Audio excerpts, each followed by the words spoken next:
first thing the viewers hear. Welcome. We secede where others fail. The Coke Republic is. We're the only two people not wearing jackets are Kyle Davis and Stephen Nikela. Why is this so loud? I'm adjusting the volume. It's so noisy. Stephen, shut up. Are any other LNC members wearing suits?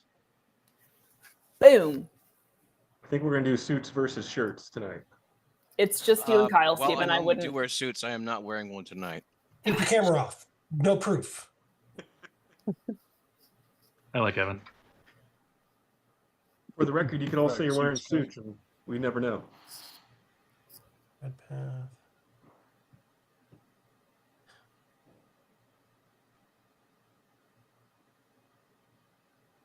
This meeting is being recorded. Yes, it is. All right. Good evening, everybody. It is Sunday, August 10th at 7 p.m. Eastern Standard Time. This is Stephen Nikela, Chairman of the Libertarian National Committee. We're going to go ahead and call this special meeting to order. Mr. McMahon, whenever you're ready for roll call. Hey, Mr. Bohler. Present. Mr. Bost. Present. Mr. Chatterton. Mr. Chatterton. Mr. Wiley. Present. Mr. Dar, Vice Chair Dar. Here. Mr. Dassing. The VCD, the Vice Chair Dar. Mr. Dassing. Mr. Bracco. Mr. Bracco. Once. Mr. Ford. Mr. Ford. Do we even Mr. have a? Weir. Do we even have a Mr. quorum Weir. here? Oh no. Ms. Hayes. Ms. Hayes. Well, he has many apartments Miss and also Hollis. hotel rooms. So there's that. Ms. Hollisey. We have a Texas Democrat situation. Mr. Knebel. Present. Is it Present. Knebel or Nebel? Knebel. Knebel, okay.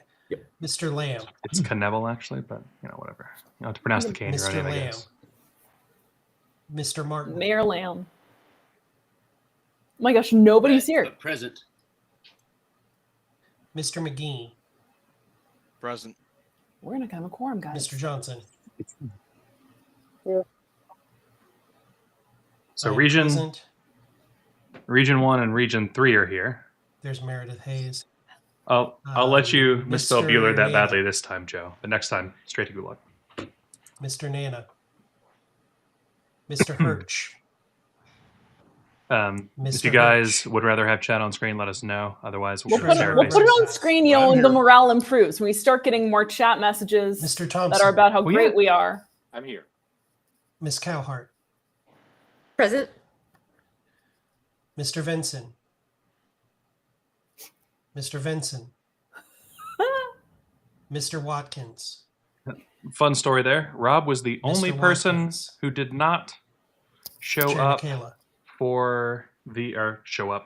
did not vote in the OPA vote for at large. Miss Hayes. He was also supposed to nominate Tony. We have, Womp womp. Womp womp.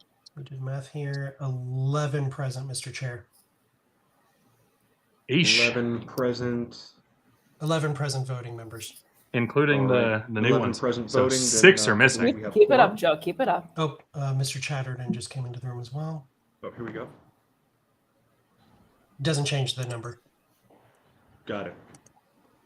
As we learned All from right. Hector So we Roos, have I'm greater quorum. than We're now Kyle. going to continue. You're what on than me? for I'm greater than opportunity for Kyle. Public comment.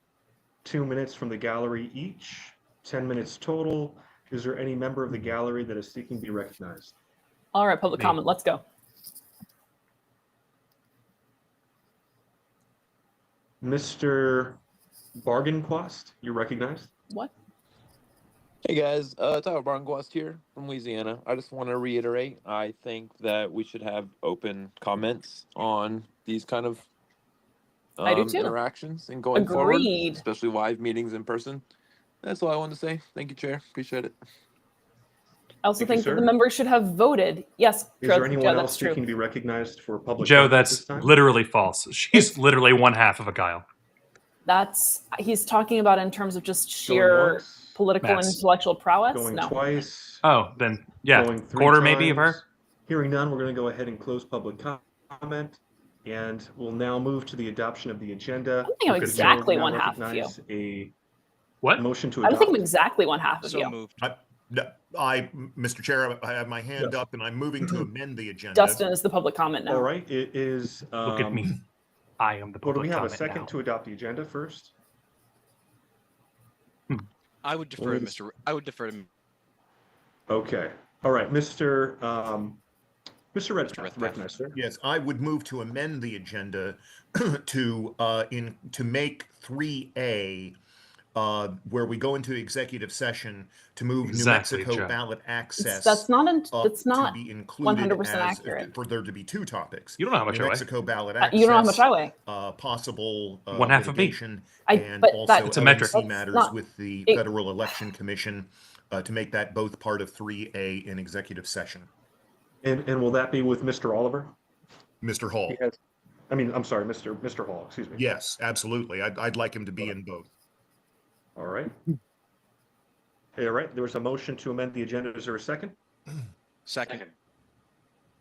Motion's been moved and seconded. Is there any discussion on this matter? Mr. Redpath, would you like to speak to it? I just think it would be best to have one executive session. I know Mr. Hall is, I believe I saw email correspondence. He's on vacation, but would make himself available for this meeting. And I believe it was discussed moving up everything involving Mr. Hall to early in the meeting so we could address that and then he could get back to his vacation with his family. Excellent. He did speak with me today, and if you weren't going to make that motion, I was going to. So thank you very much. Mhm. All For right. clarification, Mr. Chair, because I was doing the roll call thing. Yes. The motion is to combine 4B with 3A. That's right. Okay. Mr. Cheddar, you had your hand raised? That was for a separate agenda proposal when we dispose of this item of business. He always All right, sounds excellent. so I'll bored. recognize you later. Any other You would discussion too. on this amendment? Any objection to the amendment? Hearing none, amendment passes. Mr. Chatterton? You're recognized. Thank you. I wished to move to strike the policy manual amendment related to the EPCC. I moved to strike and everyone in the direct face. communication with staff 'cause I members feel from like the it. agenda. I believe Struck. that the policy manual is. Anyway, I'll leave So you it go for to the forehand, I'm going for motion the to backhand. Recognize to speak. Well, I was gonna do that next. It's gonna be So you'd like to move item D from You need new more business, rings. And then what was the other item? sheer force of my hand is enough. Yeah, but it'll hurt your hand. Where I'm rings will sorry, spread the the, force out of your hand. But You, concentrate you for them. know, I don't. It would be I don't item have C those under things to worry about. unfinished business. I was moving to strike. What? Oh, I see. We're so motion dedicated, to Orthodox. add, We do it language for to you. PM. We really do. We do it for you. We do it for the people. Unfinished business item C, motion to add language PM section 107 subsection 6 Joe? about direct communication. I refer you All right. there's to a all my motion writings to, on the NAP there's which a are motion to numerous strike that and vast. from the agenda. Is there a second? I'll second. There was a second, and also Mr. McMahon, would you be able to share the link with Mr. Hall for tonight's meeting? We're thinking, by the way, Joe, just for you, Yes. of doing a sub series where I literally there's a read Need to stop my sharing articles screen to be able to do to that. camera, Sure. so you can use these as bedtime stories. You will So there's a literally just be motion able to and a hear me second. reading my Mr. articles. Cheddar would like Who to was speak the to your motion. second, Mr. Yeah. Chair? Who was the second? I'm sorry for Oh, your I believe loss, it Ken. was Mr. Bowler. Mr. I Bowler. second. That's the second it. entire point, Joe. can't That's- second, Mr. We're Martin. doing a series where I'm sitting as a reading my representative articles. today, sir. You get to go Mr. to Chat- YouTube or wait. listen to us on Oh, Spotify. you are. I'm sorry. and Sorry. Apple I apologize. Podcasts. Mr. Lamb's not here. Thank I did not see it you, either. Mr. Martin. worries. You were correct. All right. So would like to speak to your motion, Mr. Chatterton? I'll speak briefly to it. With the I cigar. think that a concern was raised by the former secretary, specifically about a provision of this policy with regard to communication with the council. As has been raised on numerous occasions of late, the council is representing all members of the LNC, so I think it's improper to restrict access on that grounds. And then I think the other provisions about communication Andrew directly with Chatterton staff has a valid point. are unnecessary. So I think it's a better use of our time to skip this agenda item tonight and consider other business. Is there any further discussion on this item? Well, Joe, that sounds like a skill issue. Seeing no, Mr. Martin, you're recognized.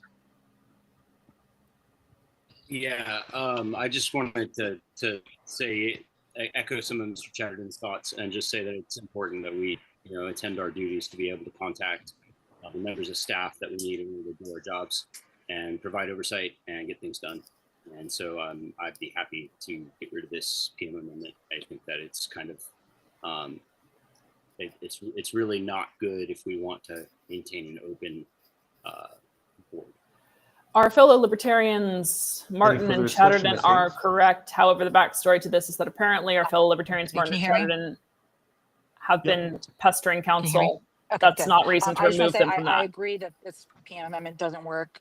It's the role of corporate counsel to be available to all members of the board. I will just say I'm fine with skipping it, but everybody needs to be chill about inundating Oliver with emails, especially about things like trying to assist the former chair. Oliver is the counsel for the LNC. He's not your personal lawyer. He's not here to just sound off on any random thing. So just please be mindful of that. Same with staff. They don't need it, but I do think that this amendment should not pass, and I'm fine with skipping it. Meredith basically said it. All right, seeing no further discussion, we can move on to a vote. Is there any objection, first off, to striking this item from the agenda? Objection. No. Hearing no objection, the motion passes. I'm the fine with amendment it passes. being We're struck. now back on to. But if someone says objection, we're you're back onto the legally agenda. We required never to had a motion slap to the adopt table and point. agenda. So I move to adopt the agenda as amended. No, he did not. Okay, Ken, not there's that a I motion to heard. adopt as amended. Is there a second? Second. All right, is there any discussion on the agenda? Hearing no discussion, is there any objection to the agenda? Hearing no objection, agenda passes. So we will move on to unfinished business, item A, which has been combined with item B and standing items to address matters with the FEC in executive session, as well as New Mexico ballot access and FEC. Oh boy. So if Mr. Hall joins us, we will address what we can in open session. It does look like Mr. Hall is here. So Mr. Hall, you have the floor. Yeah, we're in open session currently. If there's anything you'd like to address now, and then we can move into executive session when ready. Hi, everybody. You've caught me in vacation mode. Hope that's all right. You can still tell by dressed the than I am. unbuttoned shirt. So. But I do have some updates, and I'll just go through them briefly, and then be happy to take any questions or comments that anybody may have. First, I know everybody is interested in the derivative lawsuit that's pending, Vest v. McCardle. Interested in the integral lawsuit, actually. In that lawsuit, our counsel, Ackerman LLP, has filed a motion to dismiss. The gist of the motion is that there's essentially nothing left to litigate in this case. The relief that Beth Vest is seeking is that Angela McCardle be removed as chair of the LNC, and that she no longer be permitted to serve as an officer of the LNC or the Libertarian Party in any capacity. That has already happened, except for a measure prohibiting her from serving as an officer in any capacity.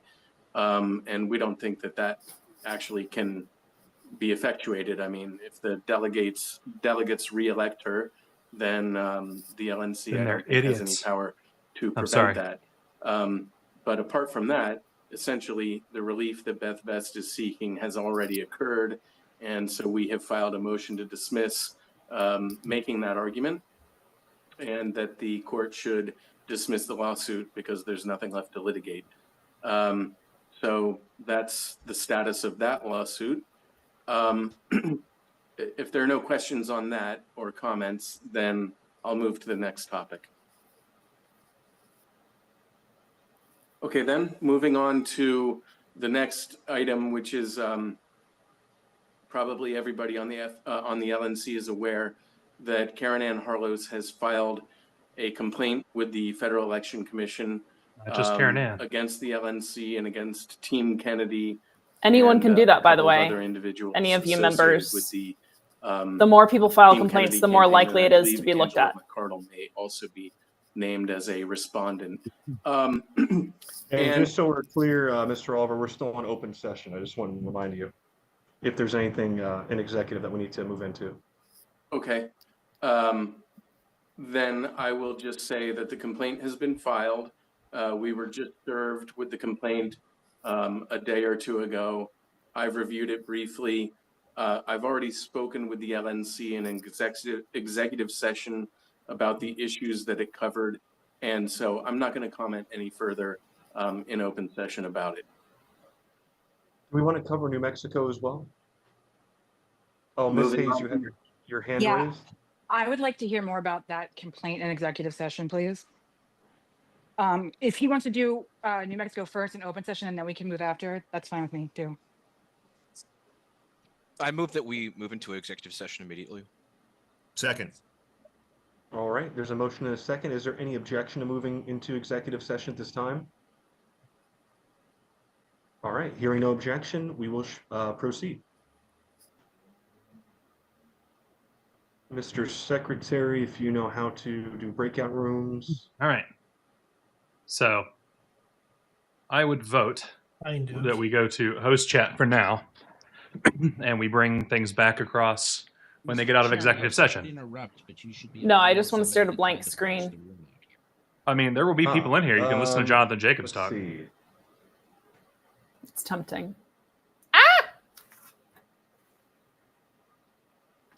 Good evening, everyone. Welcome to an LNC executive session. I want to hear about New Mexico ballot access too, Joe. Just to make sure, you cannot hear this thing anymore, right? Amanda? A little bit, just slightly, but nobody else. Barely. You can still hear the Not meeting? really. Not really. No. Okay, no.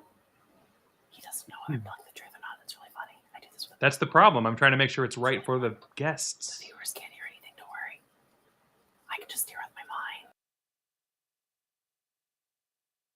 No one can hear anything you're saying, Amanda. You're muted.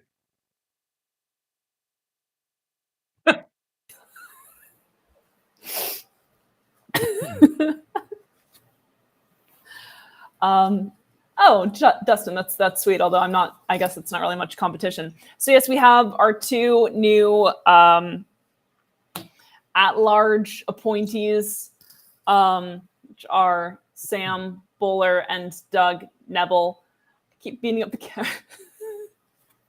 No, you do the sound effects. I beat up the camera because I'm stronger. Biff. Pow. Bam. Bash. Bomb. Boom. Spit. I don't know. Spit onomatopoeia? I don't think it is. It might be. Patooey is. Good Lord. Do we want to tell the people about our that I can hear you typing, or I can hear someone typing? Dave, so they moved into executive session. Not much was discussed apart from they're not going over the motion to prevent Austin Martin and Andrew Chatterton from speaking with counsel because they can't do that. The story, however, is that apparently Austin and Andrew were pestering counsel. And so there was an attempted motion to request permission from the chair before soliciting counsel.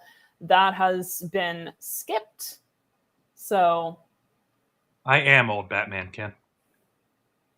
does that make me Robin? What? No, I'm old Batman because I was doing the punching. You were just doing like the old Batman. Robin also punches. Not very well. What? You clearly have not watched 60s Batman. I have not. I have seen the very, very old Adam West movie. That is the end of the show. Holy It's Polaris. still great. Yeah. Some days you just can't find a place to dispose of a bomb. No, some days you just can't get rid of a bomb. think he says dispose. No, he says some days you just can't get rid of a bomb.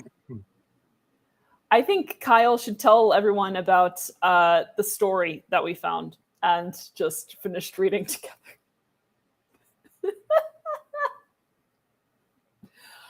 After a long and uninteresting conversation, Kyle and I wanted to see, and we knew that the answer was yes, because everything is on the internet. Everything you could possibly hope for, because there's a market need, and the internet fills the market need. Someone's got an actual LP question here. Okay, fine. Sam Bohler is the chair of LP Alabama. He is former Mises Caucus, left heavily because of the backing of Trump, etc. If you want to see us speak with Sam Bohler, by the way, you can do that from our last LNC meeting live stream. Sunday. Which is mistitled Special Convention because I'm an idiot. And he is actually an LPA member and donor. He stands very much with our mission, so he's one of the people that we were backing because Sam's a good guy. The other person is Doug Knebel, who is a Georgia Tech grad who has a background in treasury work. I'm not I don't know Doug. So everything I've heard about Doug is basically hearsay, but I haven't heard anything negative about the guy. And I know that a bunch of like the CLC faction basically really wanted Doug to be on the LNC, and that's kind of the whole summary I have for him. Dustin, I am not Robin. I'm Batman. No. Yes, I'm Batman. Kyle is Robin. No. Look, he's the boy wonder. Yeah, and you're the boy of the two of us. I'm a bat. I even look like a bat. I have bats all around my house. I have a Bartok that hangs above my bed.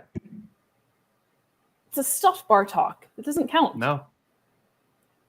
Real Bartok. He's very Kyle angry. hallucinates bats. Phil is very clearly Commissioner Gordon. Just like Batman. That's a major plot point of Batman Begins, in fact. Bohler was unanimous. Was 14, and Knebel was 8. We will print Commissioner Molman. I like it. we will print the list of votes and to receive those votes in Sparks, which is our weekly newsletter at the Torch. Costumes in Grand Rapids. Yeah. Yeah. You in a Robin costume. No, we're not. We've talked about other costumes that we can do that. We have, but yeah, he's asking for Batman and Robin costumes. Yeah, and you're going to be Robin. Robin's the one that looks like a child. Who's the one that looks like a 14-year-old boy?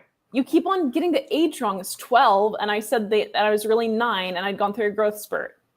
That's still way more Robin than me. Batman Remember, I'm the old man. Your cool. jokes have been foisted upon you. Take that. Kyle and I were searching for stories the other night. Oh, no. We identified a market need, and that market need was fan fiction involving either Leon Trotsky and Stalin or Leon Trotsky and Lenin, because Kyle's obsessed with Leon Trotsky. I don't know if you knew this.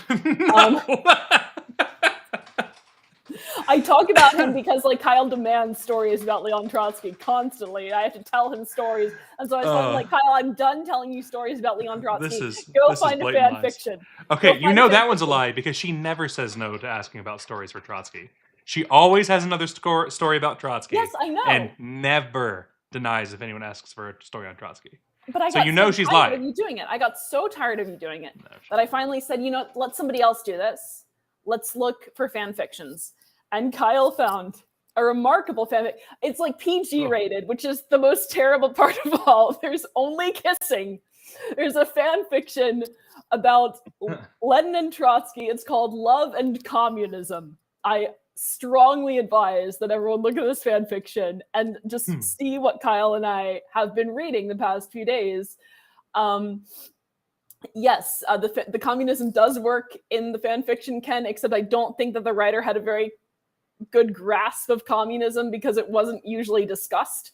Really, the only time communism itself is mentioned is in the first chapter where Lenin says, God knows something, and then Trotsky goes, that's not very communist of you.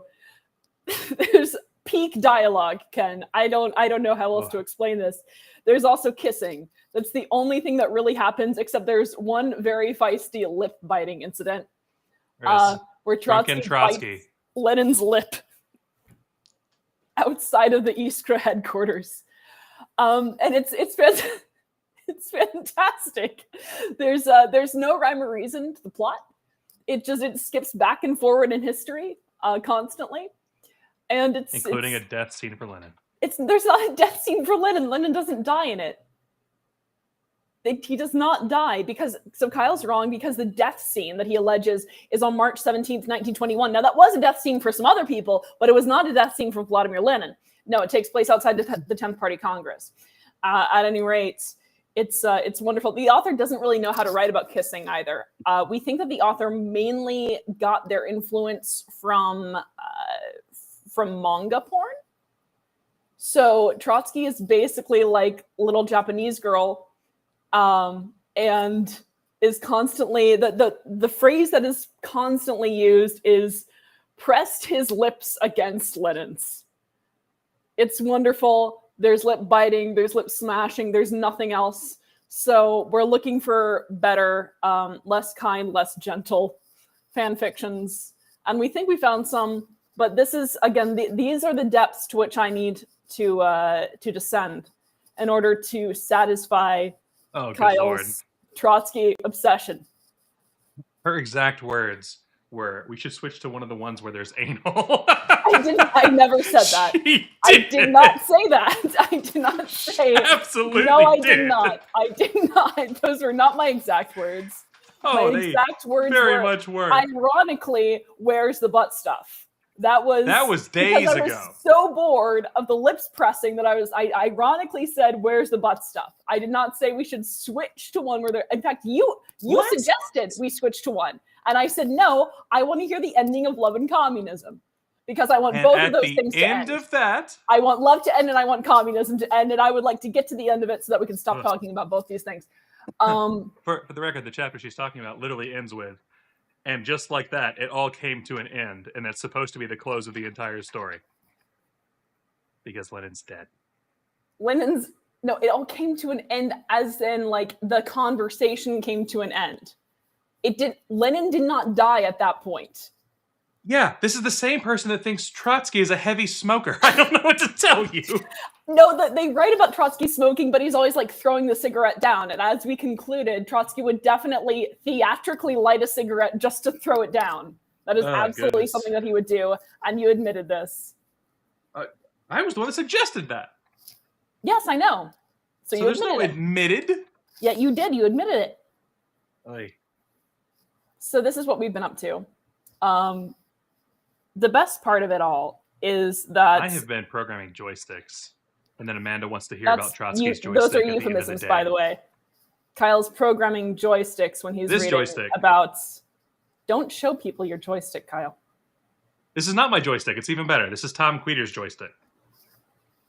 I don't know that Tom Queter suggested to, consented to. It's open source. Everyone can have Tom Queter's joystick.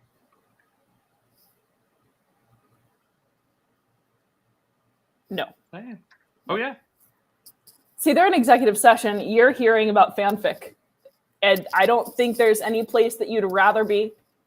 It's not very communist of you, Dustin. eBay. There we go. Oh, goodness.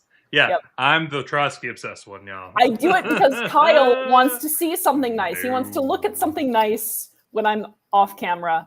And so I did this for him. I absolutely did this for him. Yep. Amanda literally burst forth from Trotsky's birth. He died at Amanda again. Kyle is so obsessed with this portion of his headcanon that he made ChatGPT. She has this picture pinned because it's hilarious in the chat. Because it's hilarious. Because it's hysterically funny. Do you want to show the nice people what the picture is since you mentioned it? That may be true, Dave. Granddaughter granddaughter would be very old by this point. He had a grandson that he was taking care of when he was taken care of. So evidently, do we have time for the story about the axe and its saga? Probably. Currently, Okay. George Phillies is talking, so I assume nothing's happening. All right. So evidently, Sorry, George. The ice axe that was used to murder Leon Trotsky was about to be just thrown away because they didn't need it anymore in the Mexico police station. I don't know. And there was a wealthy collector, like an antique collector, that decided to take it instead. He gave it to his daughter. His daughter kept it under her bed for many, many years, just hanging out there under her bed. Finally, the grandson figured out, oh, that is funny, yes, Ken. The grandson figured out where this axe was. And the grandson was like, you know, the house where my grandfather died is a museum now. It'd be really nice to have the axe that killed him. We could display it, be fantastic. And we'll pay for the any DNA test to prove that it was actually the axe that killed my grandfather. And the daughter of the collector is like, no, I would like some money for this, which is, look, I think we passed up a great idea, a great opportunity for rom-com here. Because what is better than the grandson of Leon Trotsky trying to retain the axe from the bourgeois daughter of the collector that got the axe after his grandfather's murder? I think it's a match made in heaven, and this is a rom-com waiting to happen. But evidently, the daughter's like, no, we need money, and that was that. He didn't get the axe because he wasn't going to pay for it. So for people that want actual LP things, I'm going to type out a quick message for y'all about how you might wish to handle suspected embezzlement of a nonprofit. In case you're aware of a nonprofit that may have had an embezzlement If problem. you'd like to report that to the authorities. Are you typing this out now, like live? Yeah. Mm-hmm. You were already telling them about Trotsky and things. It'll be fine. You have a million of those stories. It'll be fine. I finished telling that story. Yeah, as if you don't have another Trotsky story ready. We're not going to tell more Trotsky stories. We're going to talk about the LP. All right. So it was approval voting, as we know. So that basically means that you're able to vote for as many candidates as you like. However, we did see for the most part that it was divided along block lines. So the majority of votes from individuals were from 2, maybe 3 people. Or for 2 or 3 people, and that was about it. So we still saw a lot of block voting. We still saw, for the most part, you had the opposition and the ex-Mises blocks voting for Knebel and Bohler, although Bohler was just about unanimously supported.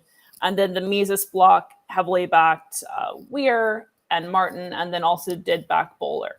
So there we have it.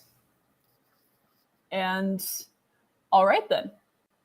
Great granddaughter. Yeah, I thought so, because granddaughter would be very old by this point. Just like Amanda. Who came just from Trotsky at his death. And is there by like 80. It's Botox, everyone. It's Botox. Incredible amounts of Botox. That's why everyone else's Botox is so expensive. Botox would have been super cheap. I mean, it's a toxin that's already out there everywhere. But Amanda uses all of it.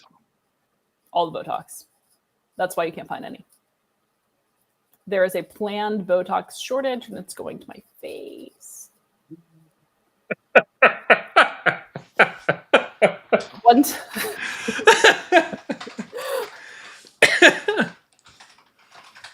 Yes, Ken, that is correct. It doesn't really prevent anything, especially if a board is heavily factionalized, as this one was. It just allows you to, vote for your block.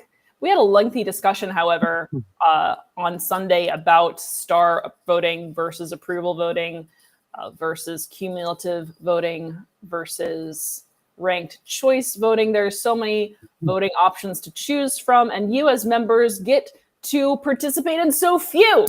And we want to fix that, especially when it comes to the people who sit on the Libertarian National Committee. Which is, again, if you watch our Solidarity stream from last week, thank you, Joe. I appreciate that a lot. I really do. She's the hottest 100-year-old you'll ever see. Yep. If you watch our Solidarity stream from last Wednesday, we go into detail about a plan for a 55-member LNC and how that would occur and how delegates could vote for that LNC, how that LNC could vote without it taking up too much time and process. Really, one of the biggest hangups is, of course, debate. You would either have to have more frequent or somehow shortened LNC meetings.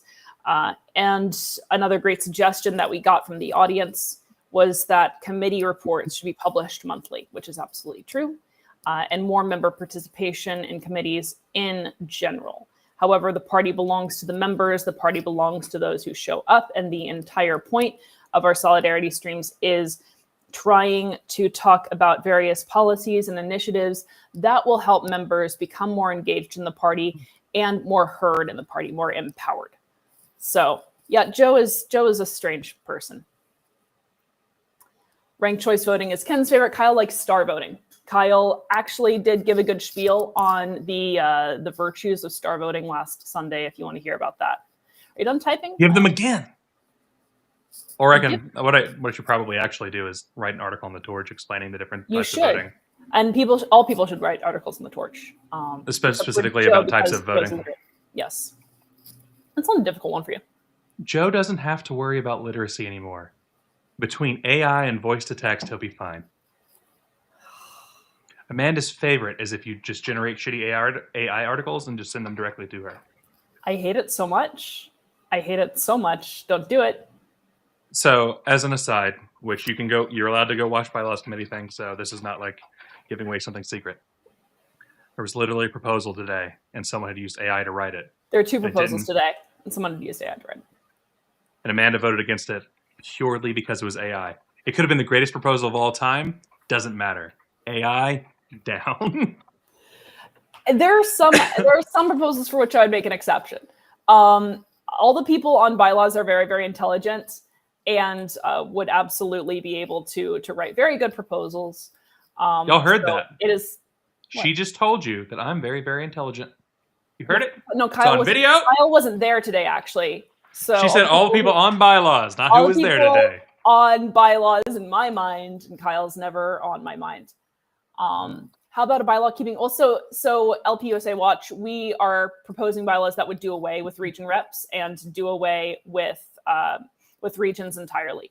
Regions are basically a relic and a great way to gerrymander.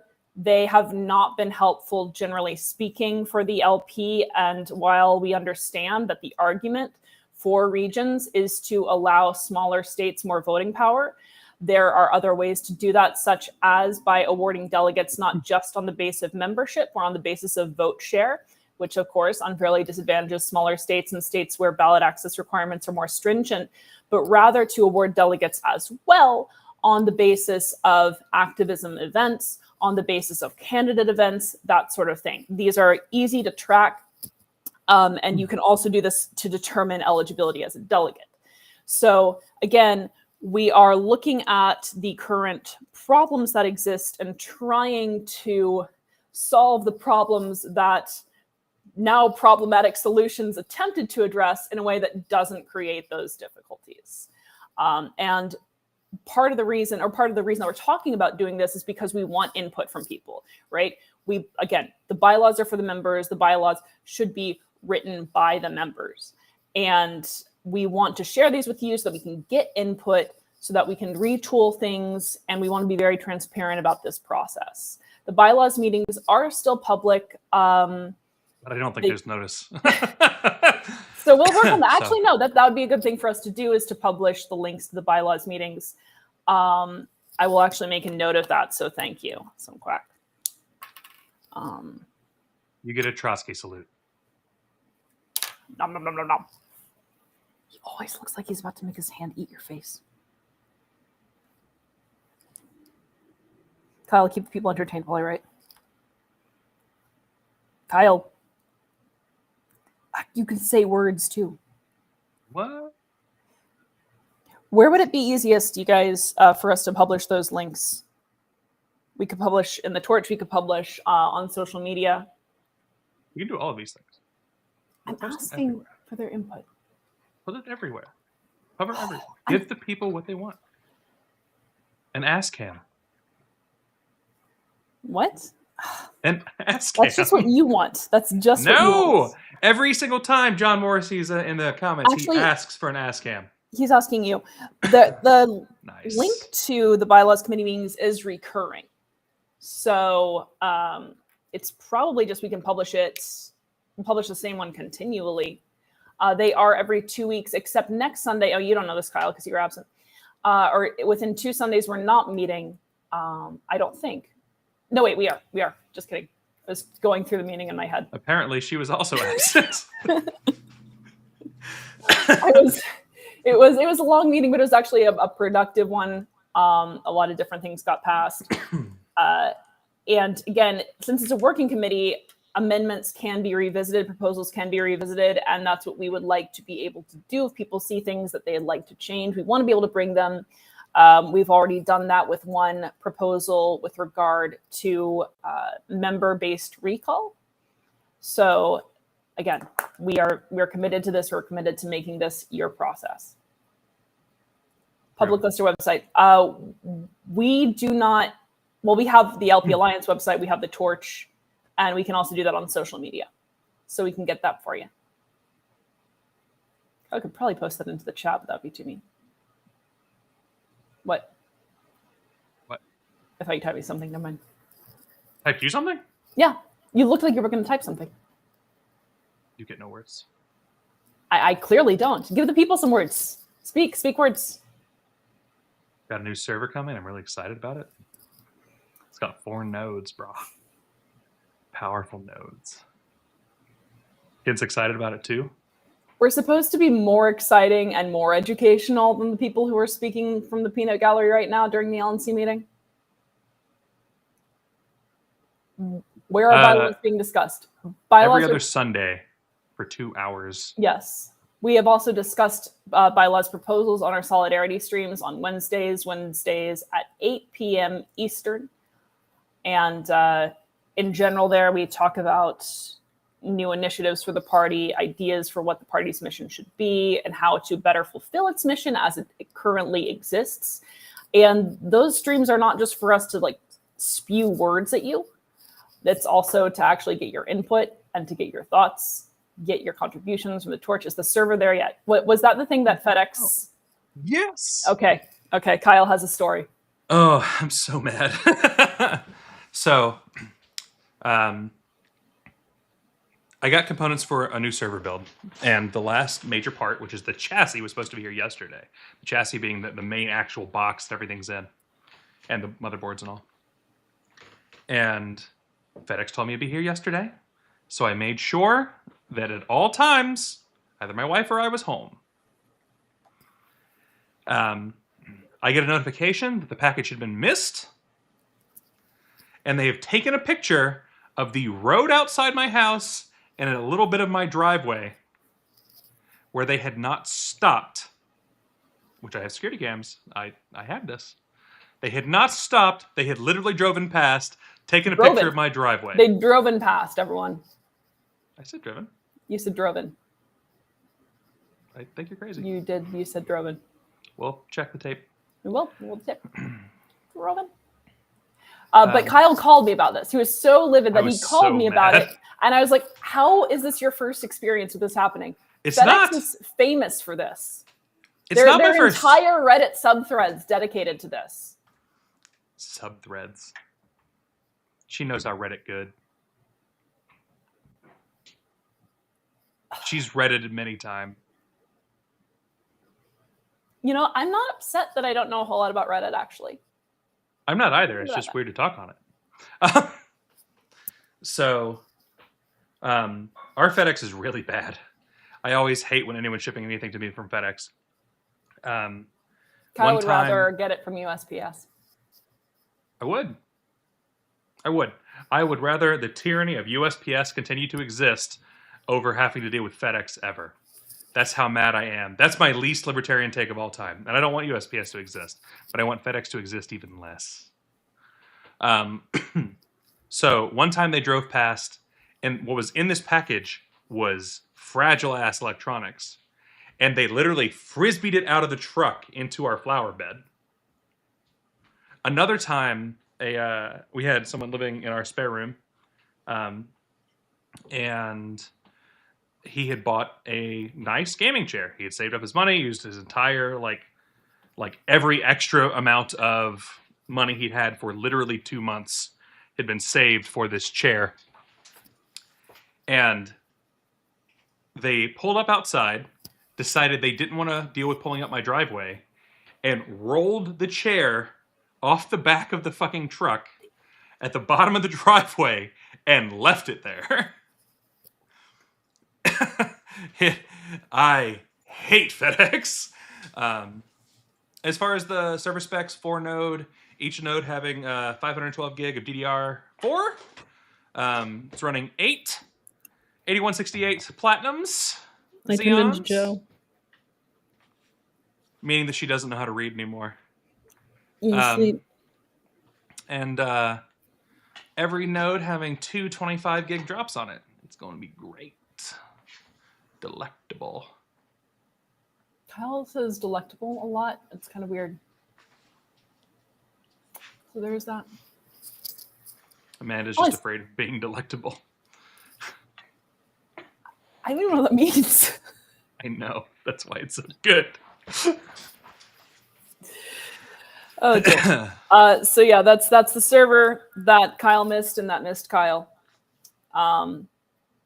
It's still supposedly delivering today by end of day. Not happening. Not happening. It's only 7:45. Surely it'll show up. Not happening. Ken, I try. I really do. But mostly I'm just doing other things on the computer, and I just let you guys go off. So. Another LPA member is currently complaining about the part where we're having fun while they're stuck streaming the no commentary version. So they can come on. In case simul stream, like they can just leave the stream running and then come on and hang out with us. You go tell him. Heartland. Nothing. Very little. So there was an agenda item to regarding a motion that would have prevented individuals on the LNC from speaking with council unless given permission by the chair. This was basically to keep Austin and Andrew Chatterton from pestering council. However, this is pretty blatantly, pretty blatantly bad form. And so that item was removed. Apart from that, very little, Heartland, very, very little. We, of course, do know who the new at-large appointees are. That is Samuel Bohler, who won unanimously, as well as Doug Knebel. Knebel. Okay, got it. Why is this hard for you? It was hard for you, too. There are a lot of different ways to pronounce Knebel. I just kind of want to go with all of them. Okay. Anyway, what are they discussing again? They're discussing Arizona ballot access or New Mexico ballot access. I get this mixed up. What? Susan asked, what are they discussing again in executive session? And I said, they're discussing, and I paused and I said, New Mexico ballot access or Arizona ballot access? The executive sessions to talk with Oliver about... Yeah, but they're also talking about ballot access. Oh, well, who cares? No, I'm kidding. I don't know. One of those southwestern states? I'm really far from those. It's either New Mexico or Arizona. And yes, there has been an FEC complaint filed by Karen Ann Harlos. Kyle has provided information as to how you too can file your very own FEC complaint in New Mexico. Thank you guys for paying attention, more attention than I was. So yes, if you scroll up in the chat, you can see it. If more members file FEC complaints, the more likely it is to be looked into. This was an FEC complaint that Karen Ann Harlos filed with regard to the Kennedy Victory Fund. That's what we know. That's what they're discussing in executive session. And that's been the meeting thus far. I feel like the meeting will mostly just be executive session, which means that, Kyle, you're going to have to hold up some of this bargain here. You're going to have to, I can't just be monologuing the entire time. She literally told me earlier that I didn't have to be on tonight. That was because you were she would have done nothing but monologuing. I wasn't happy about it. I just didn't want you to be in pain, Kyle, because I'm a nice person. I am in pain. Kyle is in pain. His back hurts. Everyone feels sorry for Kyle. Oh. I do. I do feel sorry for Kyle right now. Kyle needs 3 discs replaced. I didn't compose the fanfic, Dustin. That was the person who wrote it. What? She's working on one, though. I'm not. I am not. We jokingly discussed how there should be a particular one. I am not going to waste my time writing commie fanfics because I already have an album that parodies the Russian Revolution, which you can find at agitpopinternational.substack.com. In not one of those songs does any commie slide into another commie. And that's what she wants to fix. That's actually not true. What? Have you listened to Extra Industrial? I have. I don't know all of the words to Extra Industrial off the top of my head. Extra Industrial is a parody of Katy Perry and Kanye West's E.T. Yeah. It's nothing but innuendo about Marxism and free markets. However, you don't know that the person who represents the free markets could just be playing. It could just be foreplay. They could both be communists. They could both be free market fans. Nobody knows. You know what doesn't happen in foreplay?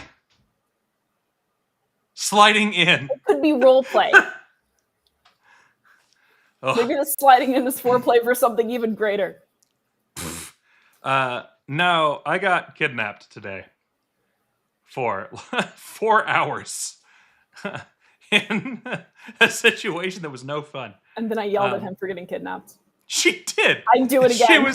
She was legitimately like, if you're being kidnapped, you should be calling the police. And it was like, you should be. What is? Being kidnapped, I would expect you to call the police.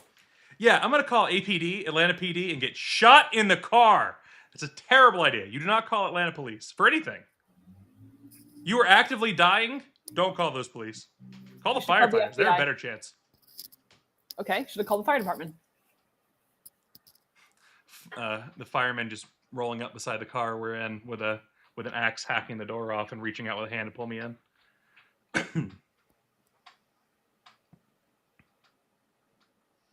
That's true. They are attempting to dismiss Beth Vest's suit. I don't know about that. I would have to actually play Extra Industrial for you for that to happen. I can go download it if you want. You can go download it. It's just about what the people want. It's only about what the people want. And honestly, it could go either way. Just like ever in an Extra Industrial. Because we lost viewers when I was telling the Trotsky Isaac story, but we also lost viewers when you were talking about the servers. Not any viewers I cared about. How do you know? Because one of them could have been Justin Amash, Kyle. Yeah, except Ken likes the server, and Dustin's response to the server was, "That's hot." Maybe everybody that knows anything about computers is like horny as fuck right now.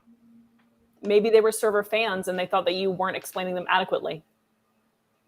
Kyle also called me earlier today and asked me whether he explained tech things well. Not quite.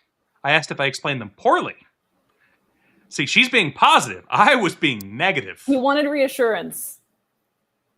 It's literally apropos of nothing, which is usually when Kyle calls me. I pick up. He's like, "Do I explain tech things poorly? What brought this on? Does this have anything to do with the Libertarian Party?" No. Yes. No.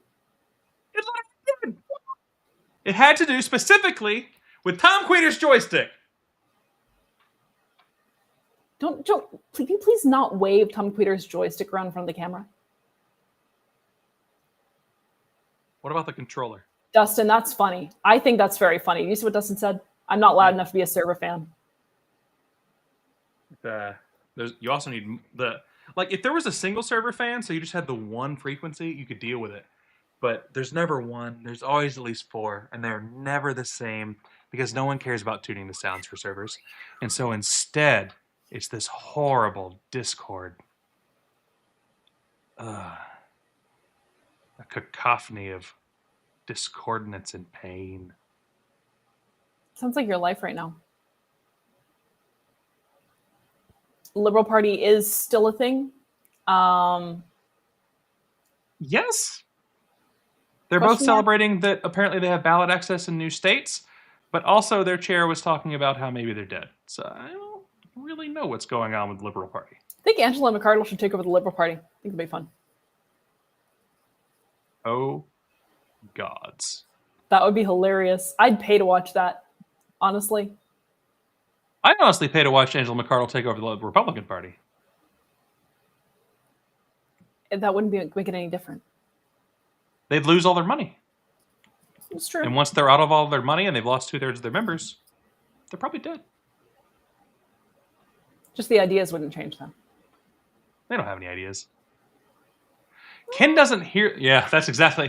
I got to the end of it. I was going to say, Ken doesn't hear them because Ken has lost his hearing.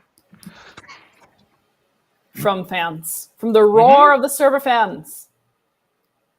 It's I've talked about how obnoxious and loud servers are, and man is like, it's not that big. It's not going to be that big a deal if we're ever in a place that has servers. And it's like... I didn't say that. I did not say that. No, I did not. Because I hate when apartments... I said it's awful. I didn't argue with you anymore. Yeah, but I didn't say that it wasn't going to be that bad. I think she actually said, we'll deal with it. I think is what was said. I'd like to see Angela McArdle take over the DNC, too. Just ever try to do both. Angela McArdle takes over the entire Uniparty. We're for this. I love that. I would have fun.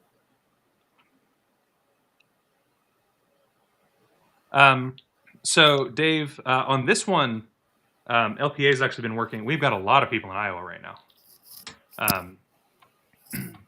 The LPA is oddly active in Iowa, and we are Legion. We are Legion. We are corn.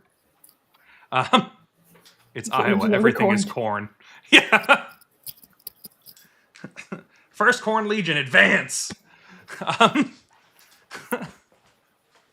Now, see, by calling Iowa First Corn Legion, we just lost everyone in Nebraska.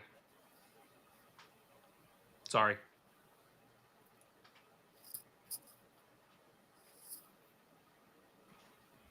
Did we lose Ben Sass? Look at it. We lost 2 viewers. Ben, come back.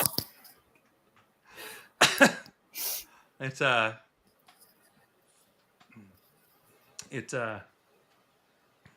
the rivalry over corn between Iowa and Nebraska is incredible for anyone who's never heard them get angry about it.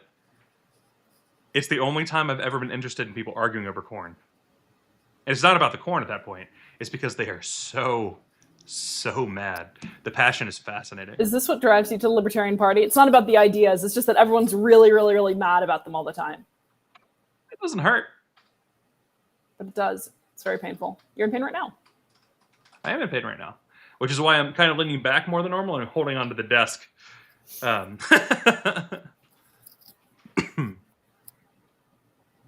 Yikes. Ken's lived a hard life. Oh, if you're on the phone when Ken's working on things, and his knees are creaking and everything else. I have been on the phone when Ken's working on things. Usually things aren't going well. People. This is the thing. It's like people who work in tech, you'd think that they'd be good in tech, but all the time, it's just tech giving them problems. That's all it is. So 2 quick stories to put together here. One time when we were on the phone with Ken, a deer literally jumped out onto the fucking highway and totaled Ken's car. That wasn't the problem. I'm not making fun of that. No. This is how poorly tech things go for tech people. And for those people who aren't in tech, everyone has rituals in tech where, if you set down a fucking candy bar on top of a server that wasn't working while you're doing something, and that server starts working, that candy bar lives there now for all time. It does not move because that candy bar is now part of the unit and it works. Is that why You can look this up. It is a thing in Korea to go buy snacks for the servers. It's at the moment. I'm not shitting you at all.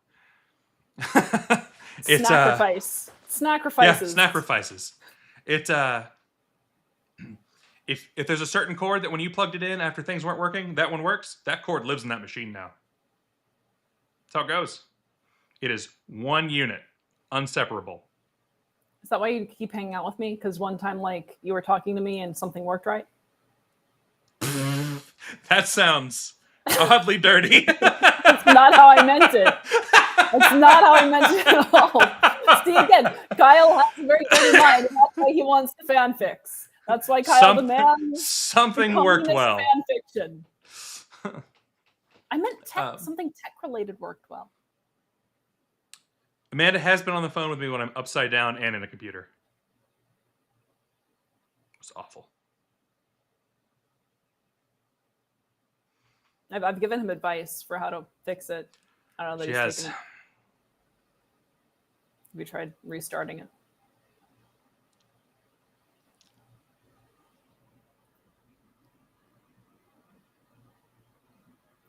LPA, I would read people's LPA fanfics. In fact, I would publish them on the Torch. If your LPA fanfic, is marginally legible, then I will publish it on the Torch. New Torch section, Torch After Dark. It absolutely will be. If we get enough Torch not fanfics, safe for work pop up.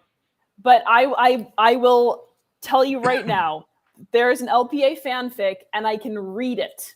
Okay? It just needs basic grammar. We'll publish the fanfic. You can clip this, you can replay it. Keep me at my word. God. I will absolutely accept LPA fanfics. Except from Kyle. Ken, I'll okay, one stipulation, can't be AI. Cannot be AI. You just invited people to write fanfics about LPA when they already say that we're together in the comments all the time. I know, that's why it's going to be super funny.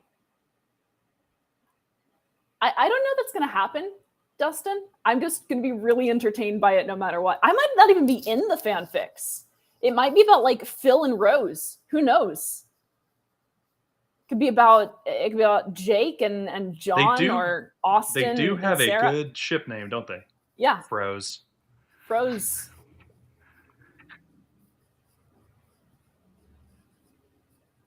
I would love to read LPA fanfics.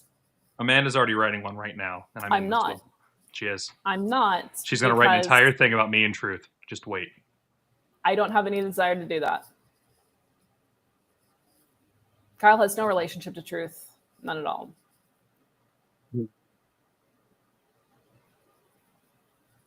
We actually do have AI review these streams. Karen Ann, please do. We'll accept it 100%. I will. Honestly, again, the requirements are just that, like, I need to be able to understand what's happening. Okay? Very, very basic. If things are misspelled, I'll edit it for spelling and grammar. I'll proof it. Joe's got a chance. Joe has a very, very minute chance. Can't be written by AI, has to be written by you because we want that creativity coming from you. Yeah, you can clip it. I will accept LPA fanfics at the Torch. I'll publish them. I might really regret this. I'm already regretting this because I'm going to be the one to have to make a not safe for work area. It's not gonna. I don't think it's gonna be that bad. They're libertarians. How much can they possibly know about sex? They're libertarians and thereby often neurotypical. What kind of weird fetishes could they possibly have?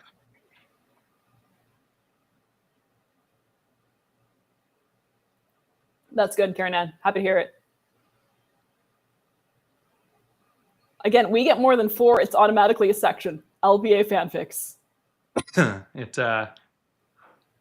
Realistically here, if we're honest, all someone's got to do is write a fanfic about Steven, Nikayla, and Amanda's Anne. Especially if he's going into his hotel. That is true. See? Yeah, extra points for mentioning the apartment, hotel. No, hotel, apartment. Now I'm confused. No. I imagine Hector asking AI to write an LPA fanfic. I can see that happening. Any fanfic involving Hector is automatically denied. No, not necessarily.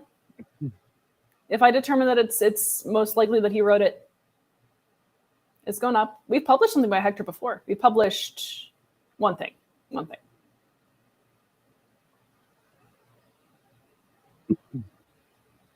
We have not published his SIC appeal because I strongly believe that was written by AI. There we go. Well, the Solidarity streams are fanfics.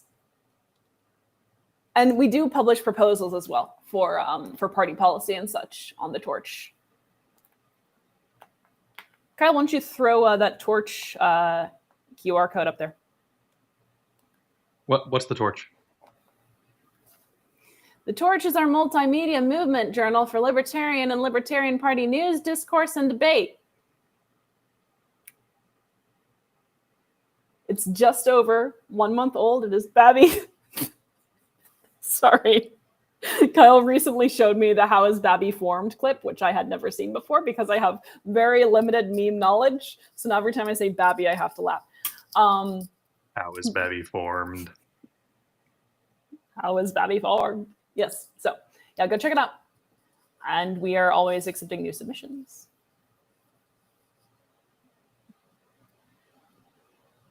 Must weigh and stay mother.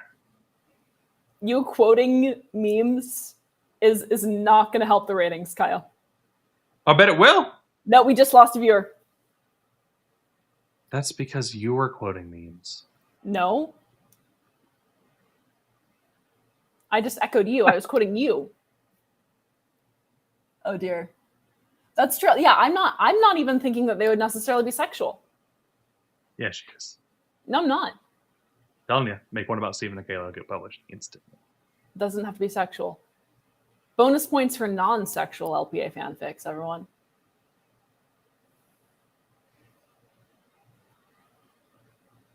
Bonus points for it. You can write a fanfic about what the heck is going on in this executive session.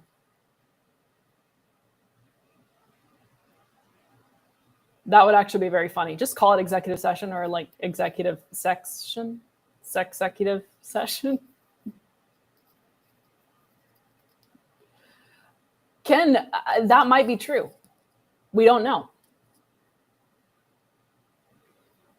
I just have all these SOC accounts that I'll when Kyle's talking about something interesting, I'll make them log in, and then when Kyle starts talking about servers, boop, you go down. It's she learned it from Bryce Lipscomb. But oh yes, SOC accounts. Mm-hmm. If I were Bryce Lipscomb, I would make a lot more SOC accounts so that my tweets would have a much higher follow to like ratio. That didn't make it obvious that he had paid followers or bought followers. Napster Piece Theater, Dustin. Woo! Sorry.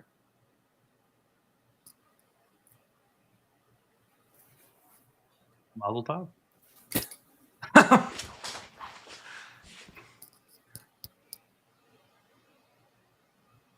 Kyle? Yeah? You said I was thinking about AOL. Libertarian attention span, everyone. We're live right now. Yeah. AOL, after 34 years, is killing their dial-up service. But what about all the dial-up workers that will lose their jobs? All dial-up worker has been fired.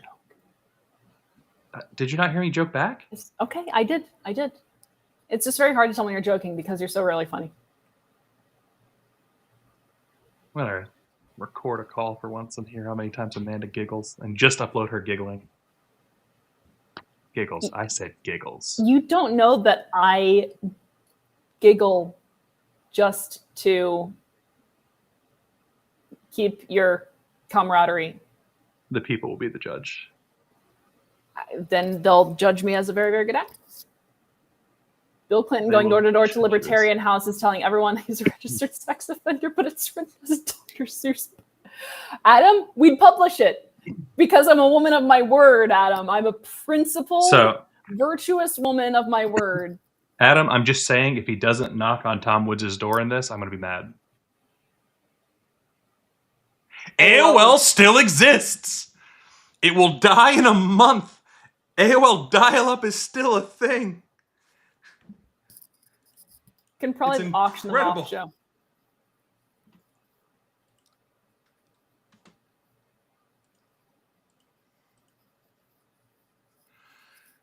It's the internet for you. Someday Restream will be obsolete.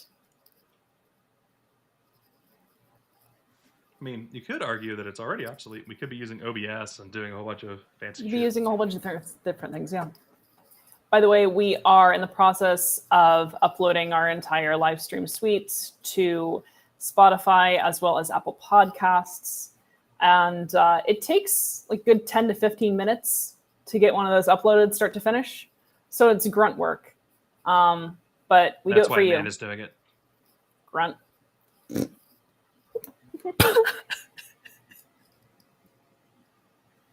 I didn't know it was going to sound like that. I was like, my brain was like, should I go for it? And then the other part of my brain was like, yeah, you should go for it. And then I grunted. It was great. That's great. The 21 million dissolute. Cup coasters. There we go.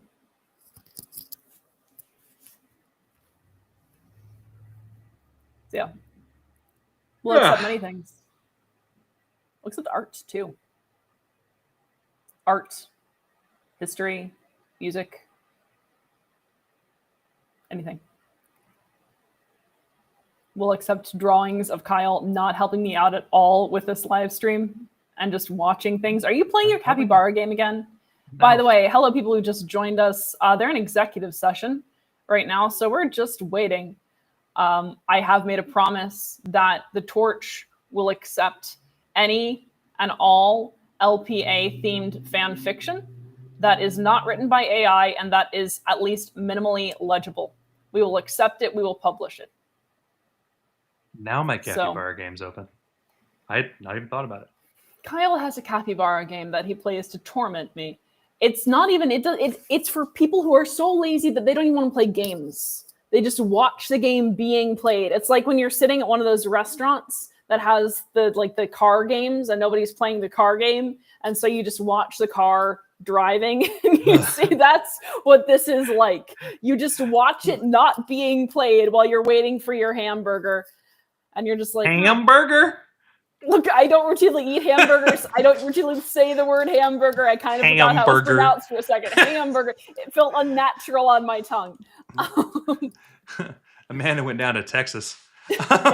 While you're waiting for food, you get to watch capybaras fight things. Does your capybara joust? Is that how it works?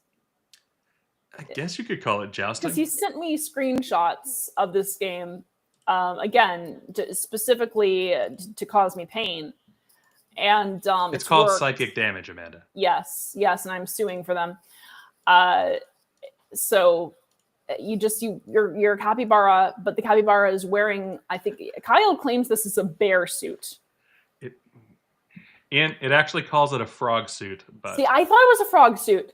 When I looked at the picture, I was like, that is a capybara dressed as a frog for genuinely no reason. You can barely tell it's a capybara. You just see little slit eyes, and it's fuzzy and brown, and it's wearing a frog costume, and it's riding around. And I think Kyle has named the pets of the capybaras. This is what I have to work with. Okay, this is. I call to talk about the party, and then he does not talk. That is a lie. Kyle calls me, and I try to talk about the party, and then there's a pause. I'm thinking, wow, I must have said something really profound, you know. That's not true. And then Kyle tells me something about the game. He's like, my capybara is fighting a hamster now. It's never a hamster. They're fighting the humans and the monsters that have attacked their land. They're animals, though. Like, Yeah. usually they're animals or blobs. So They're Kyle not will tell attacking me the animals, they're attacking details people or of his blobs. games, Although they're slimes, not blobs. But and then Amanda I'll does tell bad him things. stop playing the game. And he's like, I'm not playing it. I'm just watching it. It's true. This is peak laziness. This is what I have to go with. This is what I have to work with. I am accepting applications for a new Kyle? sidekick. For a new Sidekick? Kyle. Because, Oh my because God. I can't work under these conditions. So I need someone who is committed to Oh no. rebuilding the The Libertarian Capybara Party game has added a fishing thing where you have to actually play now. I don't even know what to do. and revolutionizing the liberty movement, and will not get distracted by games that they can just watch. I want someone whose game and work and life purpose is the party. Revolution! See, Kyle, I hope that the fanfics would like inspire you to be more concentrated on revolution, but obviously that didn't work because there's barely any discussion of revolution in the fanfics. If people want a quicker publication time, I recommend that the LPA fanfics concentrate heavily on discussions about revolution. However, I have made my promise. We will publish them all. She says they're going to be published quicker. This is a lie. She is always ready for article submissions. It's incredible.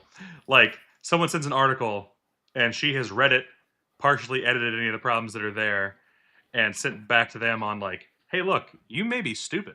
Have you considered not being I've stupid? never said that. Actually, the caliber She's of writing very nice about is calling you stupid. very, very high that we receive of the torch, and that's not a joke. I'm very impressed constantly. That is mostly true. It is pretty much entirely true. There have been like 2 articles rejected so far, and I'm one of them. Kyle has been rejected from the torch. It's pretty great. I really enjoyed it. I tried to be nice about it too. she was so nice about it and was like, I know you did this work. I'm sorry. And it was like, no, it was bad. I knew it was bad. I was being forced to write. I'm not a professional writer. You weren't being forced to write. You said that you wanted to write something, and I said, yeah, no, I want you to write it. Whipped. I was not whipping you. I was too busy editing articles and writing my own. And singing the International. Ken, like you can complain all you want. There's nothing that I can say to that comment that you just made that won't further incriminate me. I know, it's so good. The International remains my favorite of the 2. In spite of the fact that I have composed and recorded arrangements of both. One I just finished today. It's pretty great. But it's still not as good as the International. Cannot hold a candle to the International. Also, you heard this, right? I'm fucking kidnapped, and her response is, I'm gonna go record a communist anthem. That wasn't true. I already recorded it. No. You were kidnapped. I told you to call the police. We were having a bylaws committee meeting. I was in the bylaws committee, and then afterward, I finished editing She the was track that I already recording the recorded. USSR anthem instead of paying attention to the bylaws committee. That's not true at all. I was editing a track that I recorded already after the bylaws committee meeting. So there. It was a dark and stormy stream. Amanda and Kyle are hosting. Oh dear, we had a tense change within 2 sentences. Amanda and Kyle are hosting LNC's latest executive session, but where are the Rose and Kingmaker Slayer? Away for the night, Amanda and Kyle pressed on. You know, this is better already than Love and Communism. It's not even false. And then they pressed their lips together. Well, we pressed on and pressed their lips together, because one of the things that this fanfic did very frequently is like it repeated the same word, it just without any scruples for style or substance, quite frankly. I like it, Joe. I think it has potential. I'm very happy that you're somewhat literate. Me too.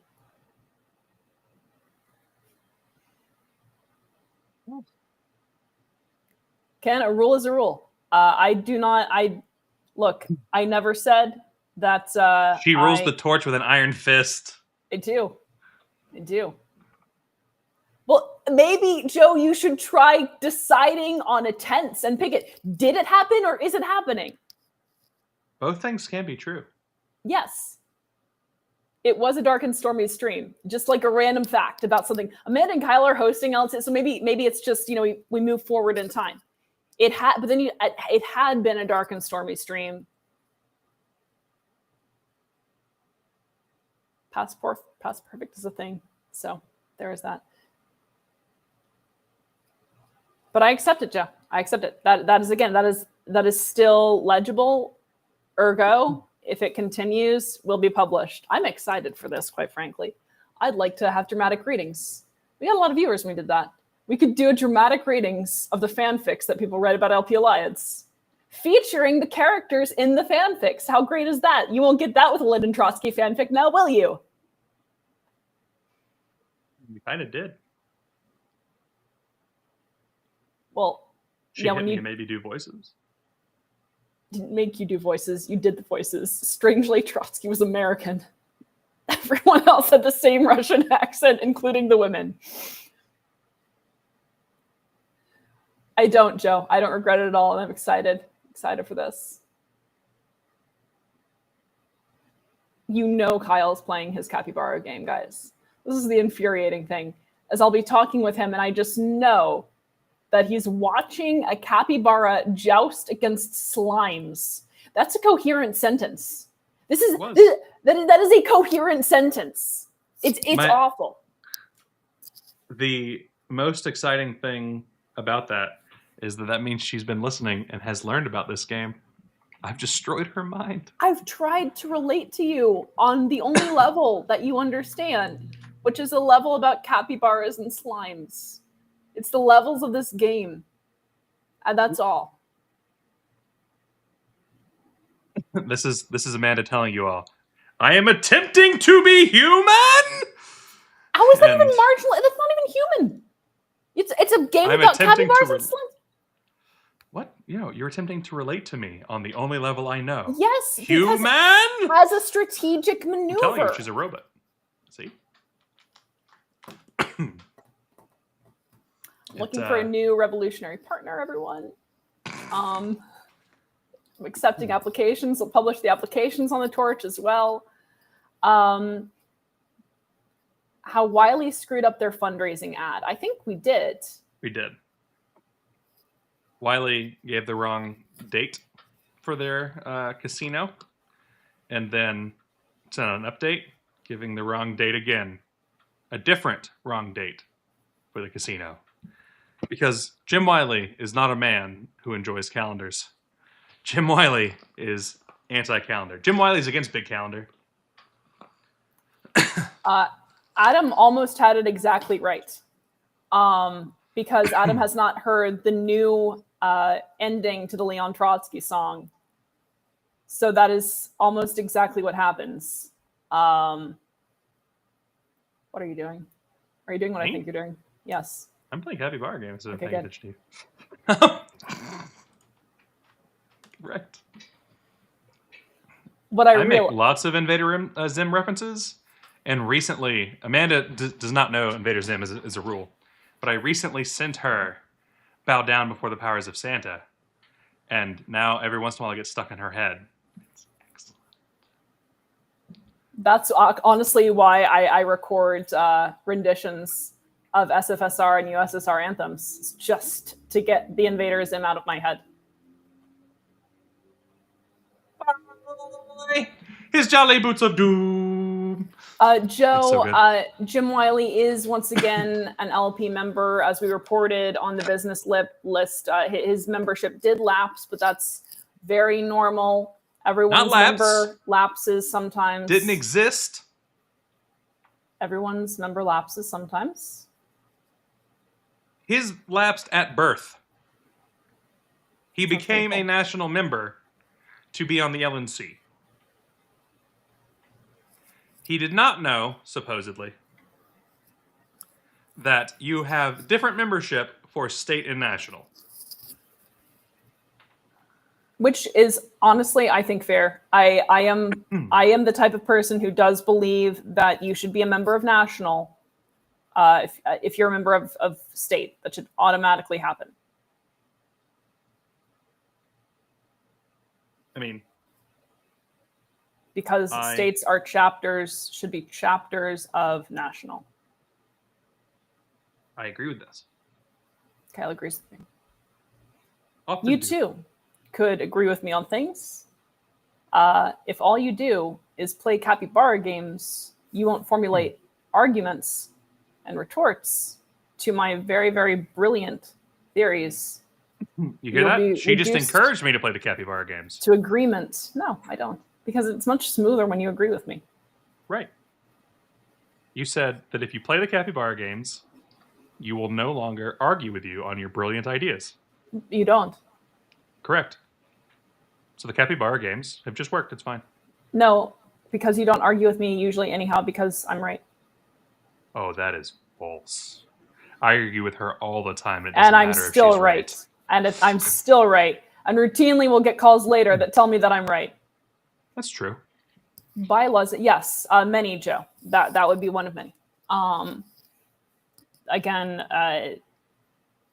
affiliate agreements, I think, need to be revisited in the interest of strengthening those affiliates, strengthening members' capacity to work within them, and strengthening the work that we do as a party, including, yes, Joe, getting candidates elected, which I know you don't care much about, but I think it's very important.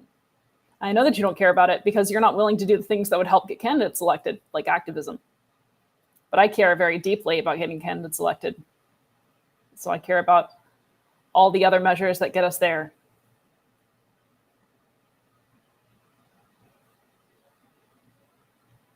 I seriously would like to discuss this with you. If you want to schedule a time to come on and we can talk about candidates' causes, have a good discussion.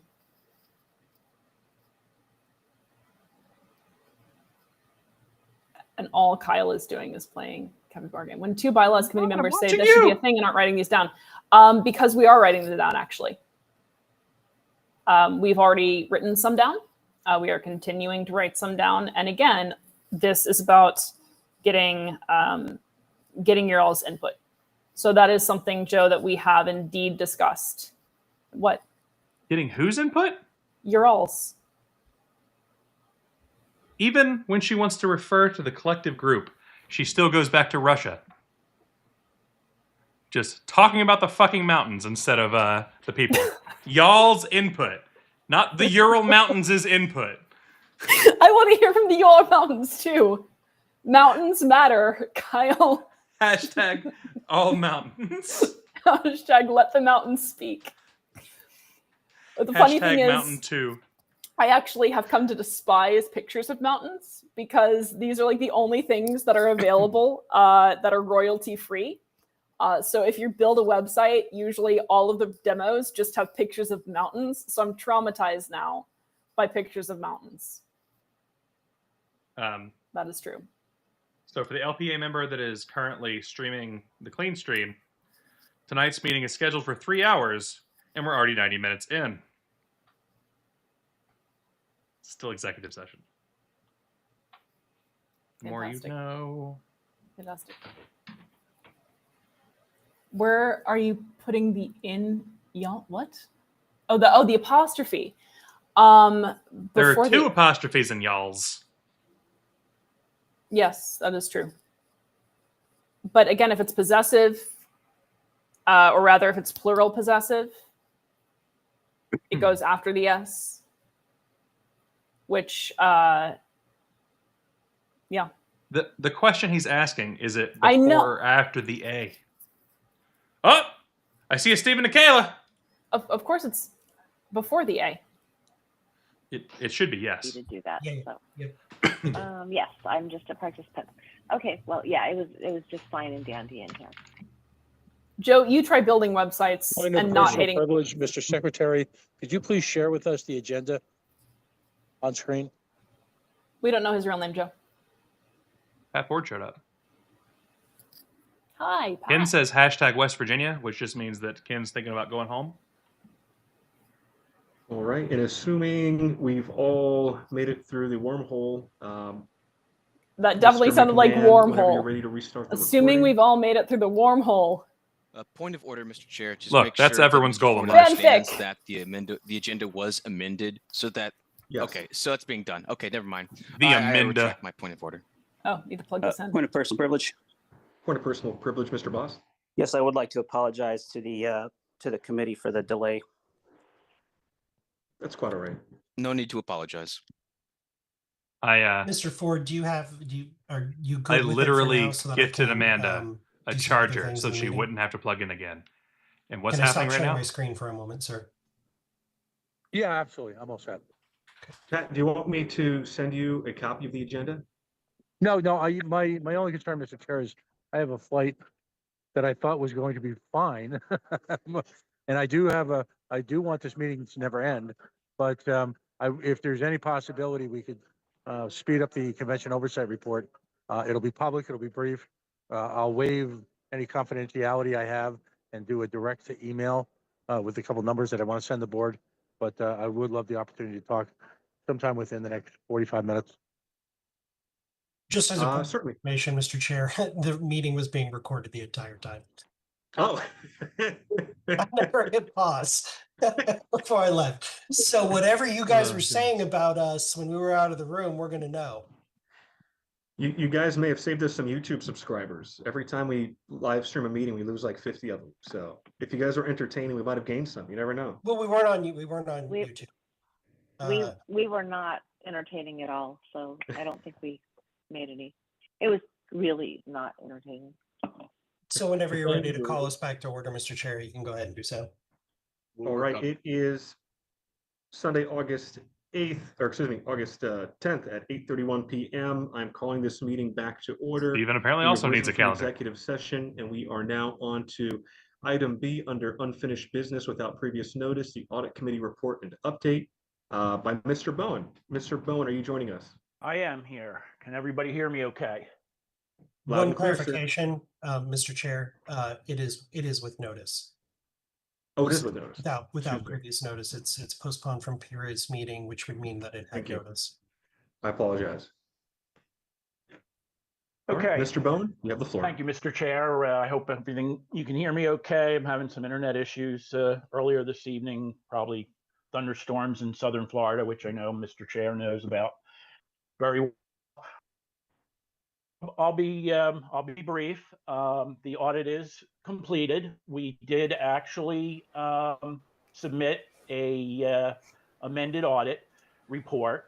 That report, along with the amended supplemental audit committee report, should be in the OneNote for everyone to view.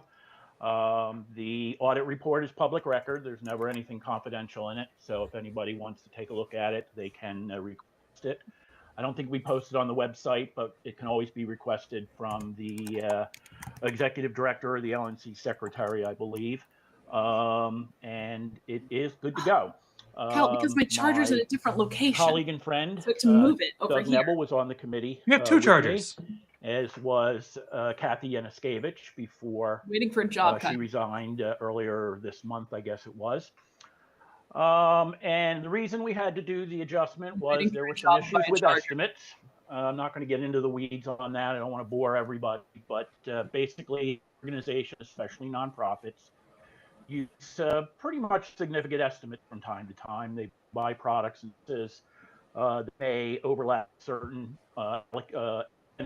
allocations, likewise salaries and consulting services. People aren't keeping track of every single minute of exactly what they do. That's usually a big portion of the estimates, and so they have to be booked and they have to be estimated for a report that's in the audit report, which you can take a look at if you take a look at the report. Something called a functional allocation of expenses, and basically that report is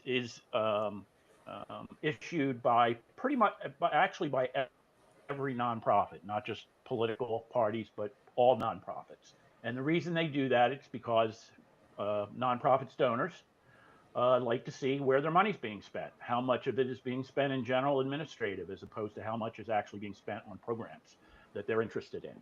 So that's why we do the estimates. So we noted when the audit was completed that the convention revenue, or actually convention expense, was elevated. We looked further into it. We noted that the estimate that was used was about 30% of those unallocated expenses. We considered that high. And so we had Hannah, our executive director, take a look at it. And I don't think she's on the call tonight. I do want to thank her because she did a great job of actually finding a way to actually, for this period and for actually find a way to periods, actually find a This guy could write way this to, second Loving allocate Communism. and those estimates into the different buckets. The buckets we use, just so you know, what we allocate to is we allocate to campaign candidates. What do you actually allocate to? Communications, membership, convention and events, ballot access, affiliate support. Those are the programs. Then we also have to do some general administrative, which is management in general, and fundraising and acquisition. So Hannah found a way to a formula that we believe works. The audit committee is happy with it. I know the officers, the chair and the vice chair, had a chance to review it. They were happy with it. Shouldn't the audit committee know if they're auditing well? Too. So, isn't that kind of required to well, be part of the they would audit have to committee? audit themselves. At a situation where the audit is complete and they're busy auditing. We'll move on to next year when the time comes. I do have one thing I want to mention.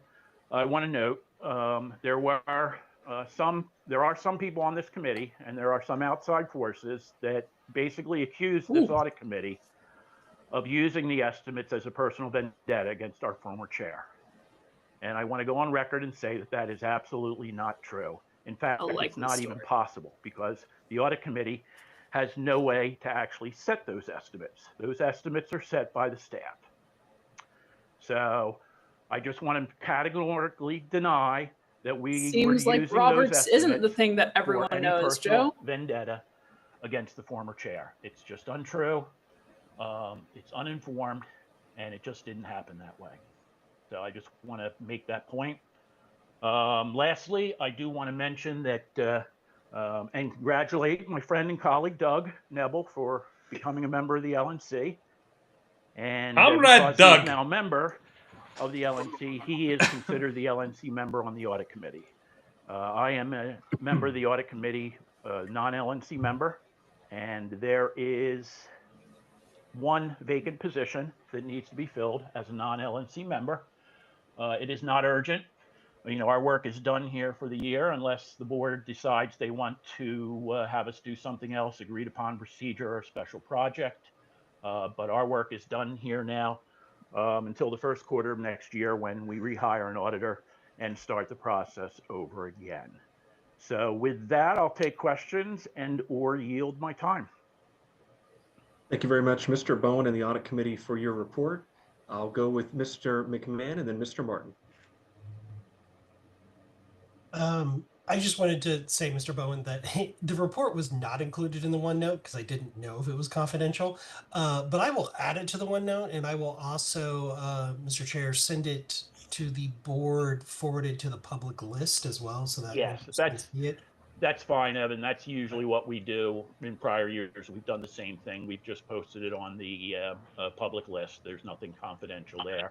Okay. And it's there, and but again, over the course of the year, some people may not have that email list, or they lose it, or they delete emails. So you may get requests from time to time for copies, and it is okay. There are no reasons not to send copies of that report to anyone. Thank you, Mr. Bowen. Thank you, Mr. Martin. Aloha. Thank you, Mr. Bowen, for introducing the report. I think I have a two-part question. I'll try to give it to you succinctly here.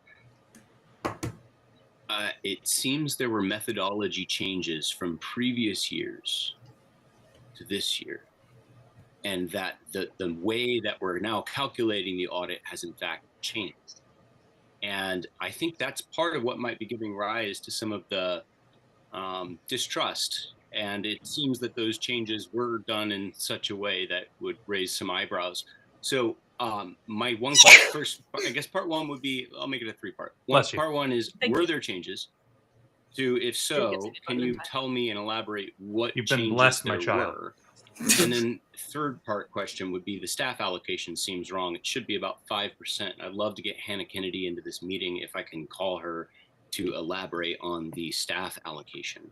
And yeah, that's my question. Okay, yeah, as opposed to the first question, there's obviously been changes because Hannah has come up with a new formula to do that. Some of that is explained, not in detail, in my report, in my supplemental report, based on emails that Hannah had sent to me and to the chair, or actually to the audit committee and the chair, I should say. So yes, there definitely have been changes. I honestly don't know what the procedure was beforehand. That would have been done by prior staff over the years. I'm sure there was some sort of formula that they were using. It honestly, I can honestly say it may not have been as accurate in the past. You're never going to get 100% accuracy out of estimates. They don't have to be exact. They only have to be reasonable, which is an audit term, so that the auditor feels comfortable that it is within reason, not exact. And it's always good from time to time to look into those things and make changes, or at least see if those numbers are applicable to the work we do. And it was obvious in this last iteration that they were not. As far as the exact changes that Hannah has made, I would defer to her to answer the question about that. I know it does involve looking deeper into salaries and consulting services. And I know Hannah is asking staff and consultants to track their time better, as opposed to track time as to what they're actually doing, as opposed to just, doing whatever they do and not documenting their hours, but not documenting closely exactly which areas they were working on. I think that's going to make a big difference and make things better for estimations in the future. Mr. Martin, what was the third part again? I'm sorry. The third part is about staff allocations. They seem not correct. I think it's 5% is what it should be. And I was going to ask if we could get Hannah Kennedy to weigh in on some of those changes, and I'd love to get her take on this. I think that's really. I am unsure what I Austin would does, object Carol. to calling her now because it's about her bedtime, and she doesn't like. I would hate to have her work after hours to come on an LNC meeting, but Mr. Martin, if you'd like to email Hannah her and Kennedy's CC the bedtime board, you're more than is welcome to do so. 7:30. Yeah, and just for the record, Mr. Martin, 8:30? which estimate are you? No, she's in Texas, so it would be asking about, 7:30. just so I can make a note of it.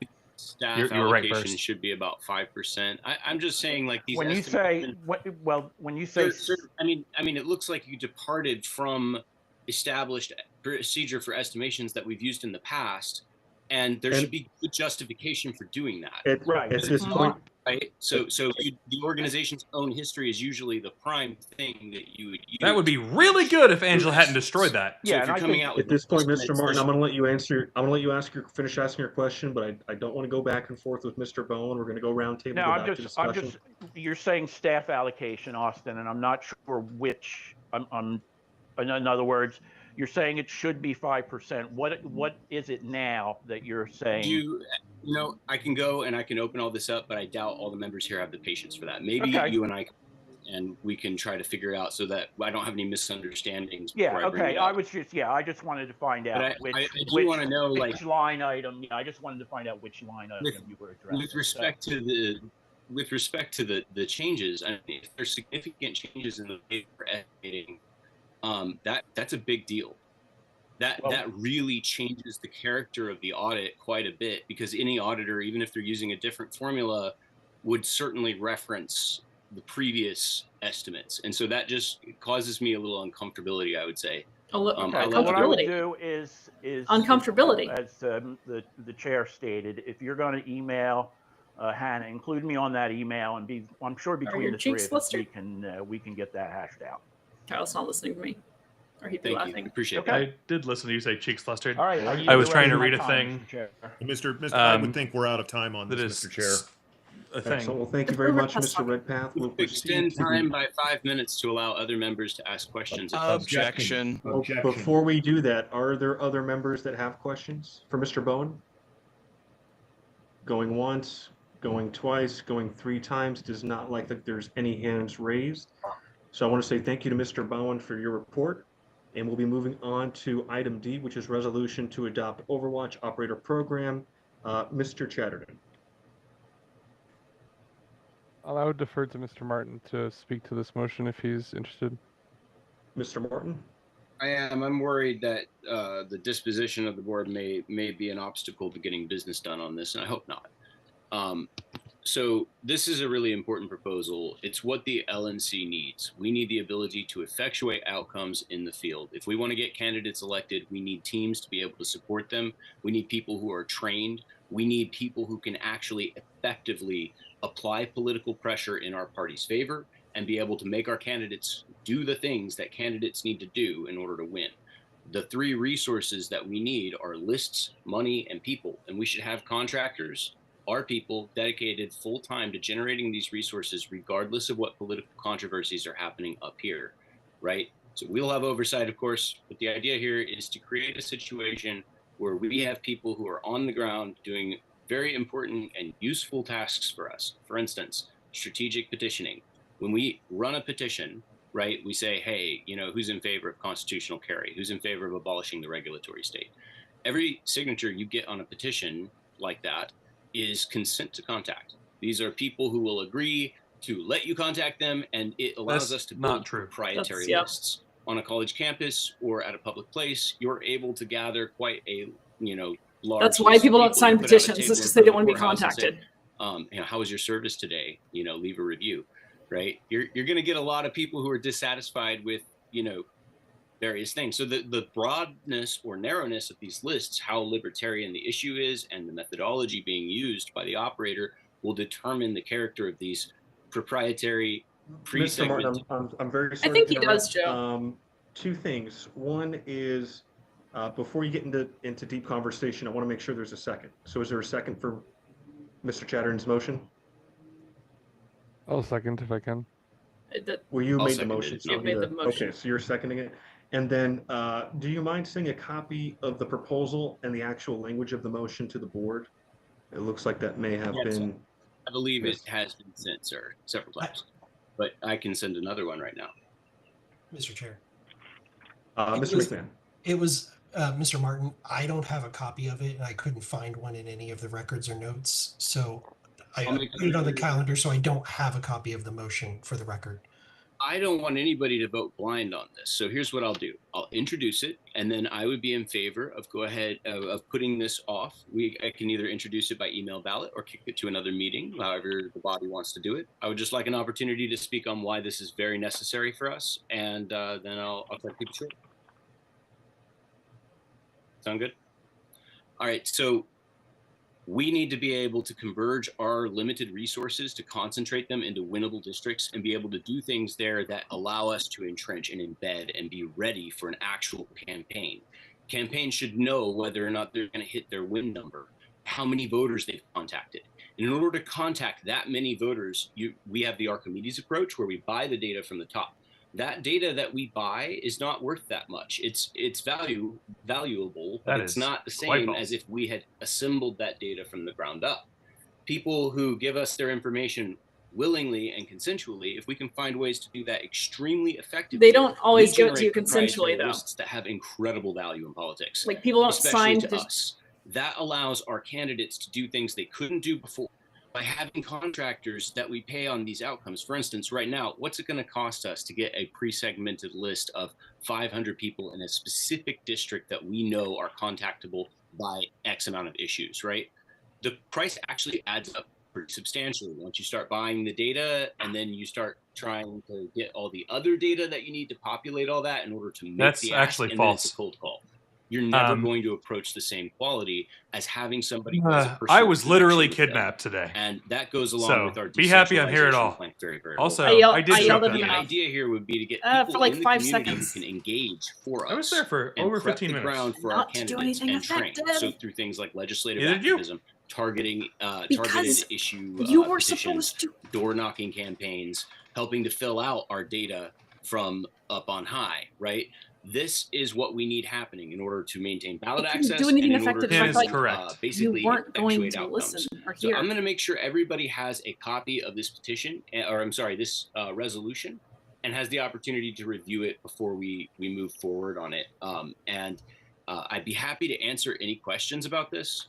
There's a lot to this proposal that goes just beyond the initial networking, but the first thing that we need is the lists being generated and people to manage and call those networks. And we need that happening reliably on the ground every season, no matter what we're arguing about up here. So that would be my proposal for how to do this. There is a package in there to pay for it with commissions largely. So it's not going to cause us to spend a bunch of money in order to get this going. We'll be able to pay for results and value that brings us money. And with that, I'll happily yield to any questions.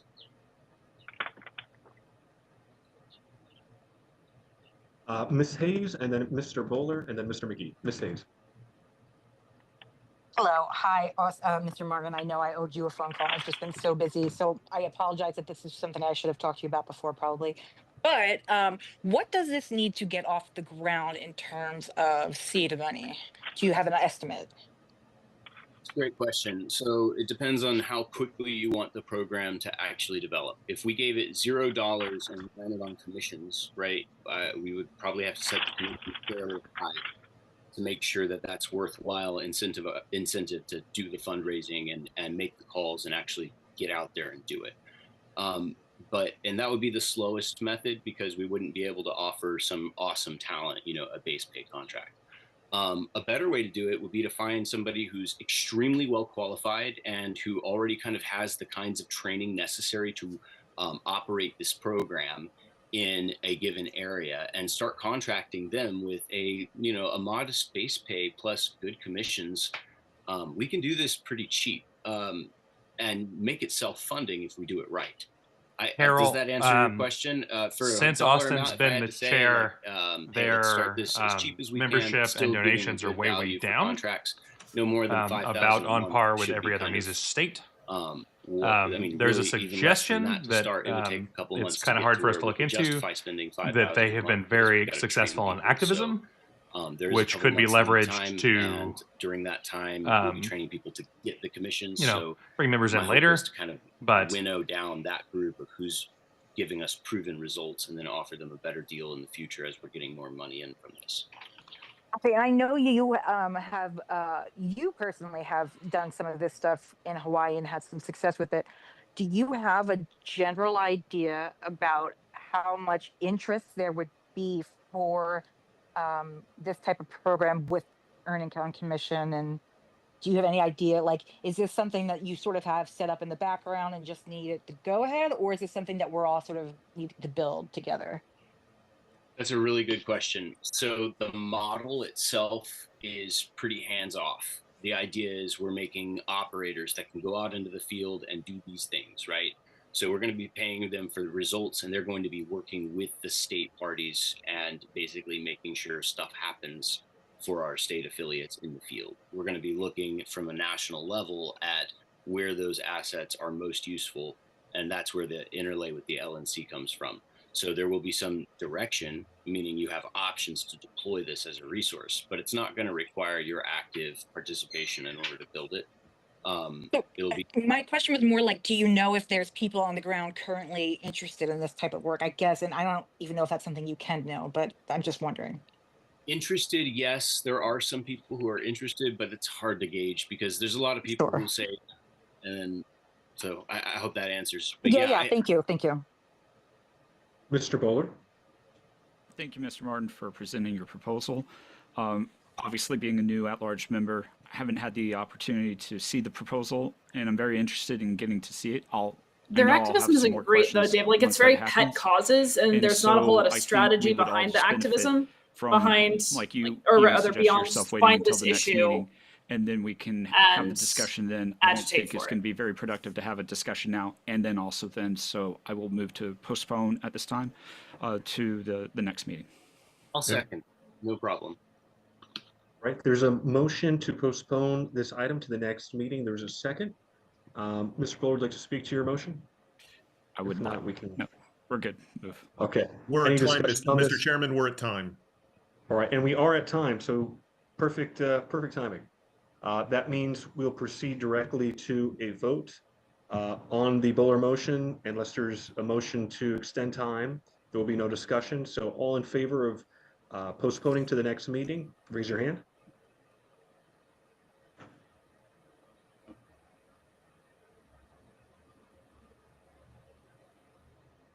Looks like we have 12 hands. All opposed?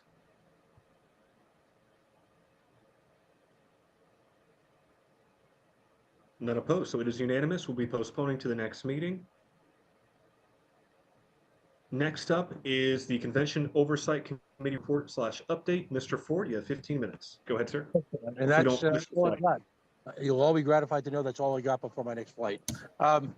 First off, let me address the 2028 convention date.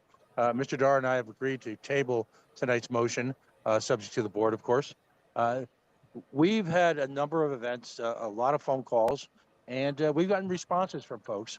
I would ask if folks, affiliate chairs, have any issues with a move up of the 2028 convention date to a February meeting, that they would contact us within the next week or so. It's time to move on. We've had one state, which I won't go into right now, that has a serious logistical and legal issues involved. Other states are working their way through Colorado, by the way. to find a way around it, but we're looking to come to a conclusion on this.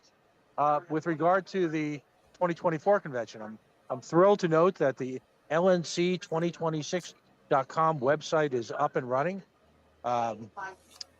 The functionality that's enabled so far is that all 4 hotel rooms are up, and you can make reservations on them immediately. There are only 4 hotel rooms? We are focusing heavily. One of my key goals, in addition to LPA will have saying the diversification of the effort so that it's a true team approach for the Convention Oversight Committee, in addition to analyzing the 2028 convention, was what I'll call upgrading our tabling efforts. So when one looks at the schematic that's up on the website, you'll see a literal circling of the convention floor, which in and of itself was a important tool. We don't want to create a separate room for vendors. Vendors hate that. It doesn't work well. But our 3 tiers of rooms, A, B, and C. I've including tiers. And I've made 3 trips dedicated to raising awareness. What's the website, and beginning Kyle? to sell. I didn't even hear it. Vending arrangements Like, with I couldn't what parse I'll call what he larger said. companies. Chat. You know, it's that was actually frustrating paying to go attention to while Kyle was all playing these his different Captain Bargain. conventions and see these amazing organizations. What's spend the website? Thousands of dollars on booths, and they haven't been spending it on us. And people have done Something wonderful work at the 2026. convention. It's just That's that what it's I time heard for us too. to try and begin to grow our revenue Convention base from the 2026? convention. So when you're looking LNC at $2026. All right. $2,295 cost for what is considered an A table, that not only includes a premier spot, it includes data sharing with vendors and customers who want to be logged in. Anyone who's gone to a convention or trade show recently realizes that one just scans a tag. It's voluntary. They're not going to get our mailing list unless there's consent from the attendee. Is very important for the metrics of people spending this kind of money. Electricity, for example, is included in the A-tier booth. It's not in the B and C. The B and C booths, by the way, are still great locations. The B is at the right-hand ring, if you will, and directly accessible from the convention floor. The C booth, which are quote-unquote value booths, are right outside all the facilities for our breakout sessions. So folks looking for a solution to vend and to demonstrate at our convention will be given a number of choices that they can use to fit their budget. So we've got about a total of 85 spaces. When you go to the site now, you'll see something called a crypto corner. Right now that space is blacked out. I'm in conversations with 2 different groups about sponsoring a live space compatible crypto corner where you'll have 4 or 5 crypto companies in one area, and also a hardwired direct connect to the internet, if you will, mini stage where people will be able to hold X spaces, live streams, all of that. we're making a direct appeal. I experimented this weekend with talking to potential sponsors Now who's at not the paying at the attention? Ron Paul event because they had tabling there. And so we're making a direct appeal to crypto. By the way, no pride of ownership of any of these ideas. If you want to call me and go over any of these, I'm happy to. Also enabled, obviously, are in addition to the hotel rooms. Excuse me, I'm just in a tricky spot. But so we got the main two areas right now. Now, next stage up, we're tackling packages. We expect that to have up in the coming weeks, and that'll be consistent. The crypto whales are coming any minute now, getting Ken. packages up during September. Actively engaged in recruiting speakers now. It's interesting, the passage of the summertime now, people are realize they're proximate to it. I was able to meet with 2 sitting members of Congress this weekend to talk about different overlap. One of them, Congressman Amash, who seems to be very excited about participating. So it's time for folks to start getting excited about the convention. A couple of things we're going to try and do briefly to begin to market this. In 2 weeks, we technically landed on a Fridays. For anyone knows, a few years back, we used to do a candidates corner every Friday night. It was very successful. Kind of ran its course after about 3 years. We'd have anywhere from 400 or 500 views to, in a handful of cases, over 20,000 views of different candidates. We're going to take that same approach with the convention out onto YouTube, and we're going to actually do a weekly promotional spot where we talk about the convention. I'm working hard to cough, but I'm working hard to, in addition to having convention vendors rent space, if you will, to make it attractive for them for other opportunities to get their message out. And that'll be incorporated into this weekly show where we have a vendor, someone who just signed up, we'll have them come on, they'll talk about what they do for 10 or 15 minutes, and then we'll talk about what's new and exciting about the convention. This is going to have to be, going forward now, particularly after Labor Day. And LPA will be there with an LPA suite. This is a midterm convention. There is no presidential race to fire up attendees. We've been successful in for the past people in midterm conventions. Reno, for example, financially was very successful, but we're going to have to innovate. Now, normally I do a executive session. I won't belabor that because of timing. What we're going to be sending to the chair every week, the chair and the vice chair, and as a result, everyone on the committee will have access to it, is a confidential revenue report, which will feature and causes led by the members, growing Joe, are greater sophistication than them of all. revenue in 3 or 4 areas. They'll see year to date and week to date, how many tables we sold, how many rooms we sold. And the party becomes the candidate, you get and Trump. any other sources of income that are arriving, as well as the developments, any speakers. Among any number of other unsavory options, I might add. Ongoing transparency so that, and I love how they have to explain the same thing about bins 100 times. Anyhow, we're going to be doing weekly financial reports through the convention. Joe, what about me is sweet? And we've got the basic format already. We have received revenue. We've had 2 folks graciously, one of them is on this meeting, buy our grand suites. So both of our grand suites are sold out already. And we've got people who have already bought the tabling. In addition, people have reserved rooms. So I just want to make an announcement. We're going to do Brian is out for the next couple of days, but we're going to do a social media blast as well. That'll kick off the convention season, the convention marketing season. But we just want to stress to folks, now's a great time to make your rooms. Now's a great time to look at your business plans and see if it's something you want to do. A major change this year is that all of this is up early, and it's very much a first come, first served situation. We have people, you can go on the site. We'd hope to have it set up so that you could click on the icon. There's a drop-down menu that on a technical level works for right now, where you pick out what you want, which table you want, you drop it down, you pay for it, and guess what? It's locked in. You've seen visually exactly where you're going to be. And that's true, Joe. I'm already getting calls from folks who've caught wind of this, and it's motivating people to make their plans now. One of our challenges in the past has been vending tables right up to the last minute. First come, first serve, caveat emptor, the market will prevail. So folks, take some time. Everyone in the world's got my cell phone number. If you have the market will prevail, guys, except the LNC has blocked. We just found out all the high-end suites. Matt Hudson, and Iris, and of course our amazing executive director have spent a lot of time on this, focusing on this, and we will continue to continually upgrade the website. But we need your suggestions, and quite frankly, if you find a glitch or something that we haven't found, despite going over this over and over and over again, please just let us know right away, and we'll be all over it. I yield the floor to any questions, and thank you, Mr. Chair, for your patience with my background noise here. We need 5K Not to a problem. reserve Thank this you very week, much, by the Mr. way. Ford We just and the found committee out for all your hard the work. LNC Mr. has Dar and then blocked Mr. the Boss. Mr. Dar. high-end suites, so the market is not Thank quite you, Mr. Ford. prevailing I just wanted to highlight, this you already evening. said it there, though, that you've already, without this website even being 100% sold out or sent out and all that, you've already sold those suites there and those tables there. So it's already off to a great start. Thank you for the work there. Thank you, sir. Before opening it to the public. Sucks. Yeah. That's yes, I hope not this is bullshit. brief. I reserved. I got It's my not market confirmation dynamics if email. you sell things I off didn't hear you before mention the opening Help them and Honors to the market. app, but should my reservation be appearing there if I use my reservation number? This might be useful to the other members. I'll run that by them again. I'm not sure what you mean. I've made my reservation, but it's not appearing in the app. Would I expect it to at this point?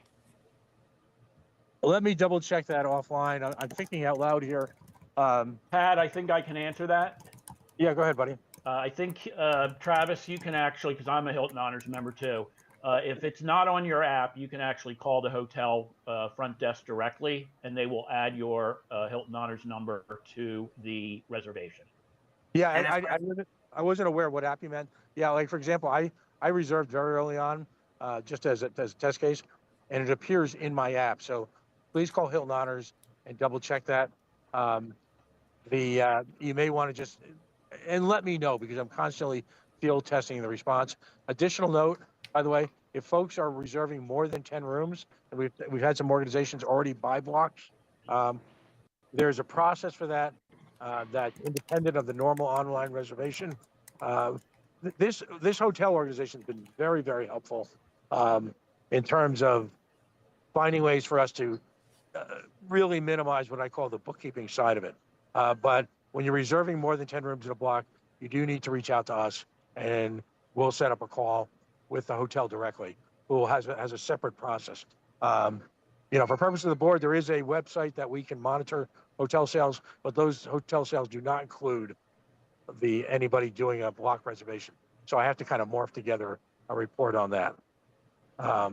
Again, folks, it's time for us to make a decision on 28. If you're hearing this for the first time, we've made a lot of phone calls to people. We had a great event twice now in the last few weeks where national leadership got on and talked about our committees, talked about the convention. We'll continue to do that. Just get back to us on this issue, because it's decision time. Was that addressed to the members? Anyone or else just have the any? state chairs?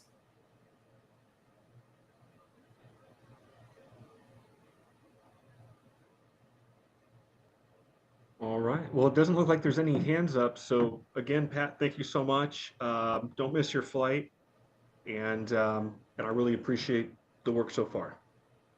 Thank you, gentlemen and ladies. Everyone, the high-end tables, the top-tier ones are $2,300. You can help with getting an LPAlliance table by donating to LPAlliance. Legal Kyle, matters. there we We've already go. addressed that. That's the And we'll move on LP. to new That's the business with LP. previous notice. Kyle. Motion to file. I Tenant Support understand. Committee vacancy You heard by me Mr. try to Dar. fix shit. Mr. Dar, you have the floor. No, I didn't.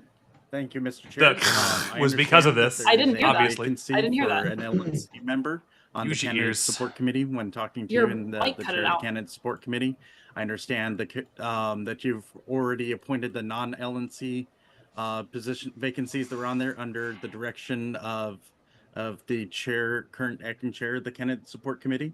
So that the remaining vacancy needs to be filled. And I've reached out to a few people, had only one interest so far, but I don't know who all here would be interested, but I'd like to open up nominations at this time to appoint somebody to the candidate support committee. All right, we'll go ahead and open nominations. Anybody who would like to make a nomination, please raise your hand to be recognized. Mr. Dar? I nominate Mr. Greg Hirsch.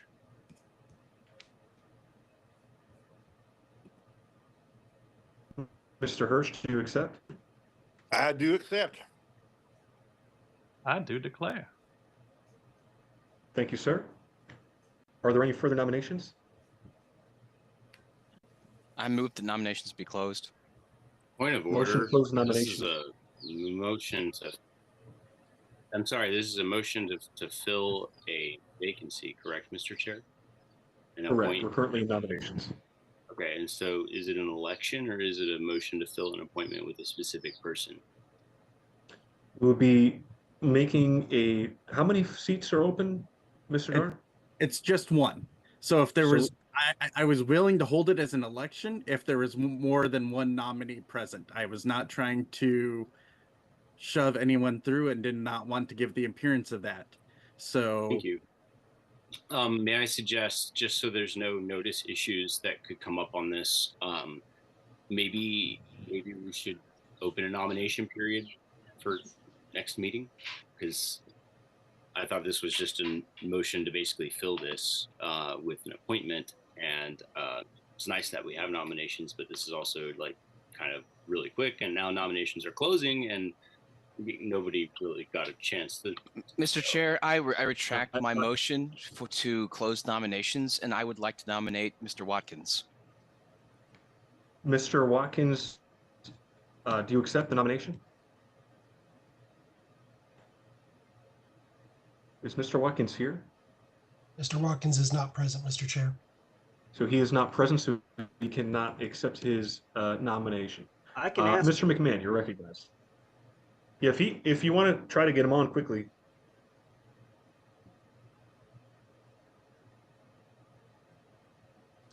In the meantime, Mr. McMahon, did you have you were seeking to be recognized? The notice thread on August 7th from Mr. Dar, which was a follow-up question asked about his previous notice from the 5th, I believe. No, earlier than that, from the 4th, asked the question. And he said, for the candidate support committee, this is a position that must be filled by a current member of the LNC as required by the policy manual. The appointment must also be made by the full LNC. I've spoken with a few members, and Greg Hirsch has expressed a willingness to accept a nomination. However, I've not yet had the opportunity to reach the entire committee. Please note that all recent vacancies on this committee will be filled by the chair based on recommendations. But in his original notice on the 4th, I would like to provide notice of a vote to fill a vacancy on the candidate support committee. If we have only one nominee, we can do the vote that night or push to open vote if there are more nominees. So there was plenty of notice given. Thank you. Cool. I did not realize that was the extent of the language. Thank you. Mr. Boss. Yes, regarding Mr. Watkins, we are referring to the candidate support committee, correct? That is correct. Yes, he wanted to pass on that he declines because he doesn't feel that we are fully supporting PDR. Oh my God. Thank you, Mr. Boss. You're not All fully right, nominations are still Republicans open, elected. absent a motion to close nominations. I would renew my motion to close nominations. There's a motion to close. Is there a second? Second. Any objection to closing nominations? All right, hearing none, nominations are now closed. We have one candidate, Mr. Hirsch, so it will be an easy up and down. Mr. Hirsch, did you want to speak without objection from the board as to your qualifications for the appointment? I mean, I've certainly ran for office before myself, but me locally and also on the statewide, and that's my main qualification. And of course, I've supported candidates and will. That's the main thing. All right, thank you very much, Mr. Hirsch. Okay, we will move on to a up or down vote. Well, all in favor, please raise your hand.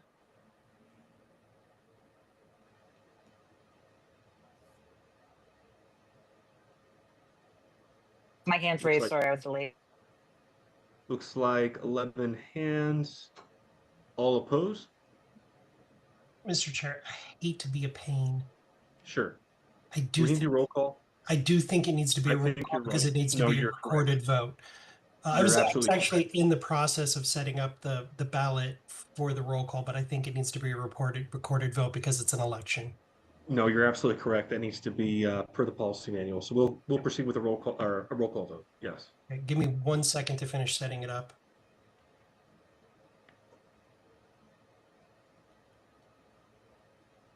Sorry about my error with the notice earlier. You're totally right about that. I just looked at it.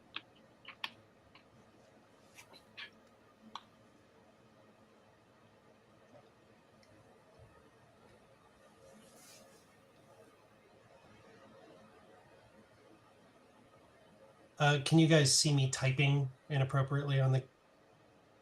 Yes, we can. Yes.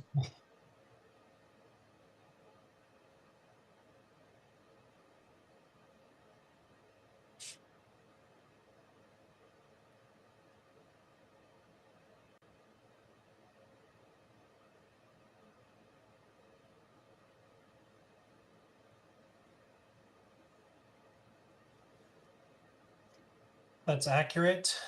I'm ready to call the vote, Mr. Chair. Mr. Bohler? Mr. Hirsch. Aye.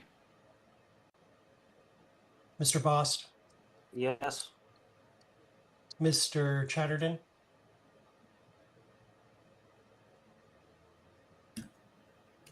Mr. Chatterton?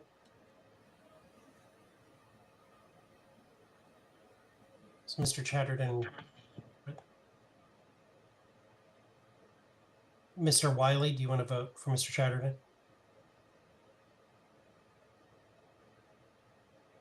Okay. Vice Chair Dar? Mr. Hirsch? Mr. Bracco? I'll vote for Hirsch. Mr. Ford? I think he's on his plane now. Okay. Mr. Weir's not here.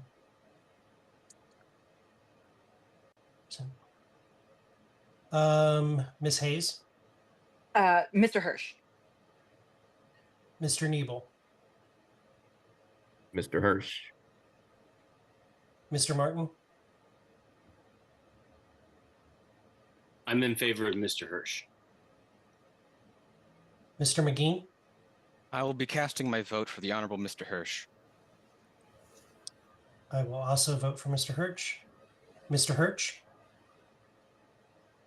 How can I not vote for myself? Vote for me. Mr. Redpath, or Treasurer Redpath? Mr. Hirsch. Mr. Thompson? Also Mr. Hirsch. Chair Nikela? Mr. Hirsch. Mr. Chatterton? I'm sorry, I was away. I'll cast my vote for Mr. Hirsch as well. The votes for Mr. So does Hirsch are Amanda, 14, Dustin. So does Amanda. 0 against. Just trying to figure out how to pronounce it. Huh? Congratulations to Mr. Hurst for your appointment. So just trying to figure out how to pronounce it. No, but you want to call him Evil Knievel. All right, we'll be moving on to. Yeah, you've made that joke. I have. But motion to set date for doesn't mean I want 2028 convention. Mr. Dar. Having spoken to Mr. Ford, I was trying to put pressure on everybody to get answers to him there. Unfortunately, we don't quite have the information, but we want to do this as soon as possible. Apparently, Colorado So is bound chairs by and state other law executive to committees hold that have its input on this, please convention, get back to us ASAP so this decision can be made. after a certain but date. at this time, I'm going to move to That would postpone preclude this item to the next the e-meeting. election of I will delegates second that motion. for an early All convention. right, there's a motion and a second. Is there any discussion? Hearing no discussion, is there any objection to postponement? Hearing none, motion is postponed until next meeting. All right, next up is motion to set date and location for next in-person LNC meeting, December 6th through the 7th in Dallas, Texas. Mr. Dar. Yes, I would like to move for the next in-person LNC meeting to be December 6th through 7th in Dallas, Texas. Second. Motion is moved and seconded. Mr. Dar, would you like to speak to your motion? Chose Dallas, of course. Texas close to my heart, but Dallas is also a cheap location for y'all to travel into, and there's plenty of venues that we can choose from. So that is my motion. And close to our pregnant executive director, Mr. Bost.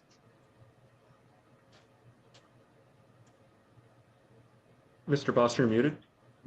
Yes, there was previous discussion of Southern California. Were any preparations made for that, or is that moot? What is the case there? There was no preparations made. I know it was floated, but there was no action taken. That's all. Thank you.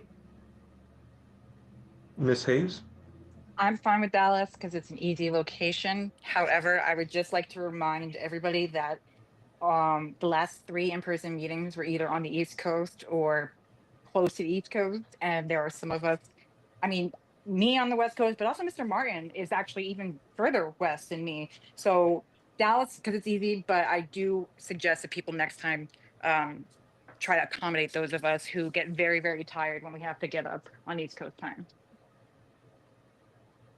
Mr. Martin, racking up the miles. Mr. Martin. Yeah, I'll be brief. I grew up in Dallas, so it's kind of an interesting place for me. But think of the opportunity we're missing to hold it in Hawaii. That could be like tuning his youth. There you go. Is anybody else seeking to recognize? Force everyone who wants to go to the in-person convention to have a vacation in Hawaii. All Amanda right. would be If so not, mad. We will go to a vote. Mr. Because there'd be Secretary, people whenever you're vacationing during a time when revolution could be happening. Revolution's my Is there an vacation. objection to this? Yeah, actually, it's a good There question. could Is there be. any objection to holding it in Texas? Redpath objects. On principle. Hearing hear no none, objection. passes with- Point of passes without personal objection. privilege. Point of personal Point of privilege. personal Is it 1 hour ahead of California's poll or 2? No, it's central. Gosh darn it. All right, whatever. Yeah. I didn't put it in El Paso, which would have moved it to mountain time for you. Because my state has 2 time zones. Yeah. El Paso What I'm hearing is without is objection. a very pretty little Yeah, area. sorry. But it's very boring. Yeah, being at the California State Convention, it really made me appreciate being in the Eastern time zone, because waking up was great, but being out late at night really sucked. Mr. Chair. I can only imagine Hawaii. Yes, Mr. McMahon. Question I have, is there a threshold for when funds are going to be spent that something is a roll call vote? Good question. It passed without objection. So technically, okay. it was Oh, absolutely unanimous. true, I would just Libertarian put it down as a Revolution. unanimous But vote. If there was a single objection, if we did, for or an instance, abstention, I would have hybrid understood. conventions, not so people who didn't want without to fly there correct, didn't without have to. objection, Which we've discussed in our solidarity stream. Because they're not those aren't the same thing. Suddenly, That is Alaska and Hawaii become Because I interesting. object internally over having to go to Texas. It's an easy flight to me, but if we ever do it in Hawaii, my wife and I actually want to come. Not to hang out at meetings, though. Definitely to enjoy the beauty. All right. Next up, Mr. Dar, I'm going to pass you the gavel because it is my motion to amend the policy manual to move EPCC from 5 to 3 members. That is the motion. Is there a second? Second.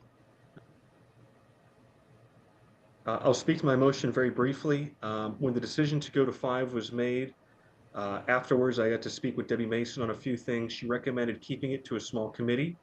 And now that those 2 positions are vacant, I'd like to return it to 3. So my motion is to return it to 3 as before. Second.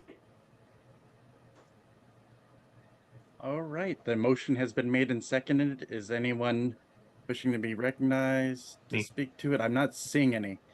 Is there any? Well, since this is a policy manual, this will need to be a roll call vote. Yes. Okay. Not seeing anyone. If you want it to be warm, just go to Hawaii. I have a question. Go for warm and temperate. Go ahead. So, yes, the question is, are there 5 members on the committee right now? And if so, how will 2 be deselected from the committee? No vacancies. Kathy Yanuskavich and That is a possibility, Carol. Mr. Adrian Malagon were on the committee. They've But since, also they're resigned, having one so the in committee August does have as 2 well. vacancies. Things are And, very weird. Mr. Boss, Mr. Watkins, and Ms. Coward are the current EPCC members. Thank you. Point of, I don't know what, Steve, my recollection, and I'm not sure if he's been reappointed, so I'll just ask everyone on the EPCC, but I believe Mr. Watkins had missed the number of meetings that made him an automatic resignation from the committee, so we might have an extra vacancy. I mean, Mr. Chatter. The only state worse than Florida is New Jersey. Are there So records from meetings to document vacancies? Or you don't have many places to go but up, Joe. Sufficient to qualify such a automatic resignation? I would have to confer with the committee. I don't know. Yeah, if Miss Coward or Mr. Boss knows, maybe. Mr. Boss, I see your hand raised anyways. Would you be able to answer that question? Point of IDK. I don't believe that there is, and we've been considering him a member. Star, I thought you were out in California. That's the case. We've kept those records, but if we locate them, we'll let you know. Thank you, Mr. Boss. Since that's not the item on the table right now, since there's a maximum of 3, possibility of 2, depending on the determination there. There's not an issue with removing anyone. Mr. McGee. I think certainly the issue of how many meetings have been missed is an issue for a later time. The issue at hand is simply, are we going to reduce the committee back to its original scope of 3 members? And with that, I would like to call the question. Got it. Yes, my apologies. I see. Second to call. Okay, thank you. The question has been called. Is there any opposition to calling question? Not seeing any opposition, we'll move to the vote on the question. Mr. McMahon.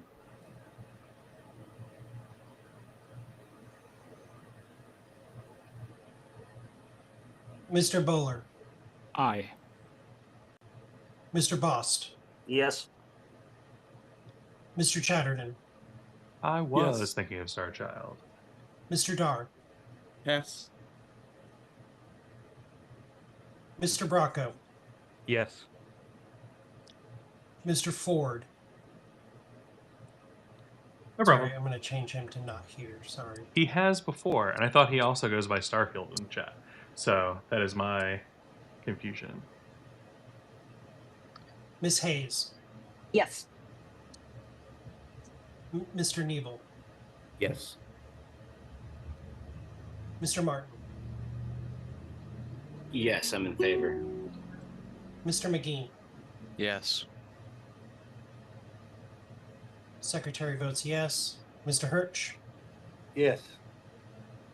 Treasurer Redpath. Yes. Mr. Thompson. Yes. Mr. Nikela. Chair Nikela. Yes. The votes are 13, or I'm sorry, Mr. Dar, you passed. I passed. Normally I'd abstain, but since it's already unanimous, I'll vote yes. Mr. Chair, the votes are 14 yeas, 0 no, 0 pass, 0 abstentions. Motion passes. Thank you. Handing back over the gavel then. Well, actually, not so fast, Mr. Dar. It looks Yeah, like point I'm of up to the order. plate. Yeah, point of order. Actually, What's the point of order, Mr. McGee? you need to keep the gavel. All right. I will keep the gavel then. Well, next item of business. Okay. I see, because Mr. Nikela is making the next motion. Motion to appoint Jesse Cowart to FSC. Chair Nikela. I have an point of inquiry here. That's one we don't hear And very that is, often. who is on the FSC right now besides me? Currently, nobody. Okay, that's what I thought. There's 2 vacancies. That's what I thought. Thank you. Redpath is getting lonely at his committee meetings. I move to appoint Ms. Cowart to the FSC. I think she's going to do an amazing job. She has high financial aptitude, and I trust her to serve on that committee. Second.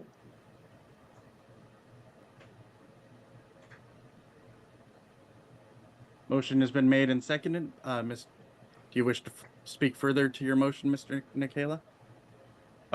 No, I just want to say that we have 2 open positions.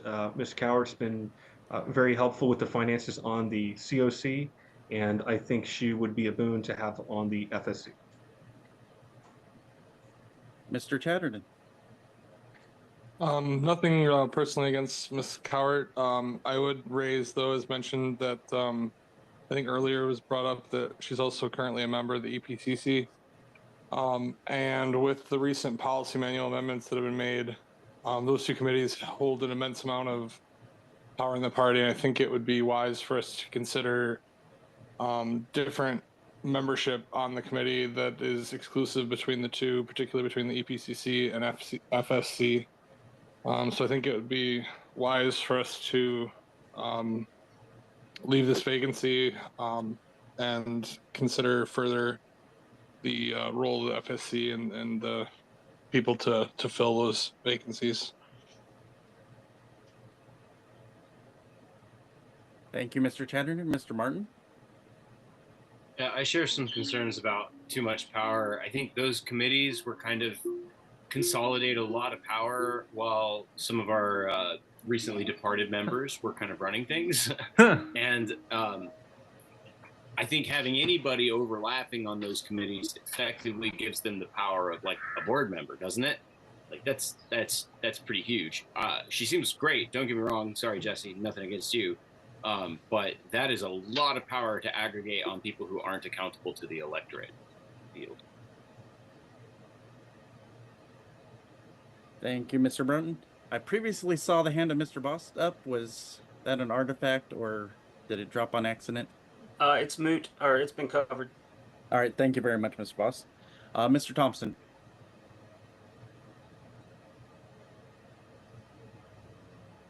Keith. Unmute yourself, Mr. Thompson, if you're trying to speak. I was trying to speak. Let Keith speak. Sorry. Move to amend the motion to include Mr. Knebel as well.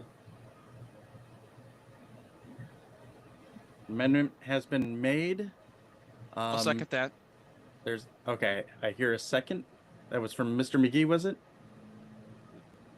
That is correct. Sounded like it. And does Mr. Knebel accept? Yes, I do. Okay, Thank you, Mr. Thompson. So the motion is Mr. now. Chair, was that motion made by Mr. Thompson? It was. Thank you. That's correct. So now the amendment is to add on Mr. Knebel there. Is anyone wishing to be recognized for that? I see. Is Mr. McGee, was it on the previous? Dustin, they will be with the new bylaws. All right, aloha. Member recall. Mr. Chair, or Mr. Vice Chair, or I guess Mr. Chair, for the moment, I would hesitate to describe any of the members of this LNC as recently departed. That's a little bit macabre, but anyways, more to the point, I believe that both Ms. Cowart and Mr. Knebel are eminently qualified for these positions, and I have full confidence that they will do the best job that can be done given the circumstances. That's all I have to say. Thank you, Mr. McGee. Mr. Martin. Yeah. Okay. So there's definitely like a little bit concerned about the notice here. You know, this is an appointment. I mean, it probably is germane, and I wouldn't have the votes anyway to overturn it. But goodness, like I thought we weren't trying to rush and ram people into the committees. And again, this is a very powerful committee that I mean, frankly, all the people who have benefited the most from recent events are all basically seem to be cashing in now. with positions of power in the party. And I'll just be honest, I'm not comfortable that with is it. how I feel like politics works. there's a lot of mileage that is being gotten out of defective legal advice that we got a year ago, and we're still trying to carry water with it today, and it's just kind of ridiculous. In my opinion, there's a huge controversy that kind of belies all of this, and it's making these decisions extremely political, and there's a huge power struggle. We're a political party. In my opinion, it's been a total subversion. What would you like of the will of anything the to be other delegates than politics? I mean, this also happened under since McArdle. convention, this has been a absolute political hit job. Yes. And we have the people who are the architects of this With basically cause. seizing the wheels of power in these small committees. The wheels of and power. Here on the LNC too. And I'm not seeing much evidence that this is a good, like, hey guys, let's work together and get the work done. It is supposed to be open. I direction. checked again, This Dustin. is not it. I don't And so know I'm why very it's not. frustrated I will with poke that. the If we're gonna do secretary about that. nominations and whatnot. And for Dustin, one, but not the other, bylaws pretty obvious officially in what's going bylaws on committee are not open, although you will, or rather, the proposals are not open, although you will hear them if you watch the bylaws committee meetings. Well, I don't However, share the we intend to publish reasonings our as, Mr. bylaws Martin. proposals I that we also make on the don't torch, support as this well as amendment. discuss It's nothing this, against Mr. discuss them with Knebel. you. It's more of, this is your first meeting on the LNC. This is an important committee. I think the rest of the committee should probably get to know you a little bit better. If I was being asked to serve in this position, I would probably decline, as this is only my second meeting. I like Evan. But I would feel very confident in that position, but would decline. I don't know that it's appropriate at this time. I think maybe we should hold off on filling that extra seat. But I do believe that it is this board's duty from convention to convention to fill vacancies and to put people on boards. And there was notice. We'd I love to just get your input, disagree Dustin. with this particular amendment to this particular motion. I do support the main motion, but I think let's Dustin give and Mr. Ken Knebel should a little be in the bit more Discord time. of LPA so they can talk about that I yield. bylaws in the bylaws channel. Thank you.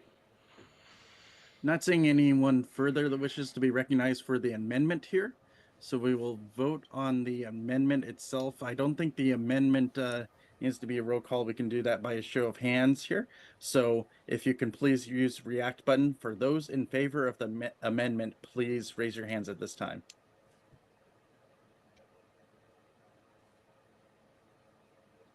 Just for clarification, this is adding Doug Knebel. That is correct. The amendment is adding Doug Knebel. Thank you. So I am seeing 7 in favor. All right, please. Oh. Okay. Yeah, I believe it topped out at 7. Yeah, topped out at 7. All right, please lower hands at this time. Those not in favor of the motion, Just for please Ken. raise your hands at this time. Okay, don't let me swap those. You're a bitch, Restream. Give it Thank a you. moment. All right, I see 7 opposing. Join us, Ken.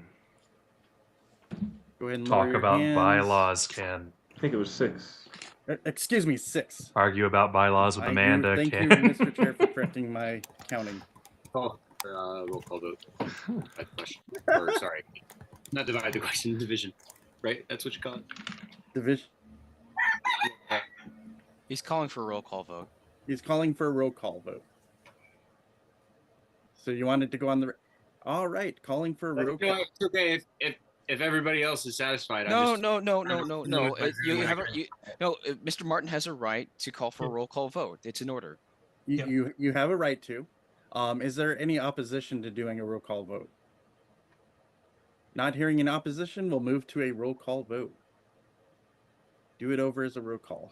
Yes, I'm going to make the secretary work. Sorry. Get wrecked, Evan. Eject now.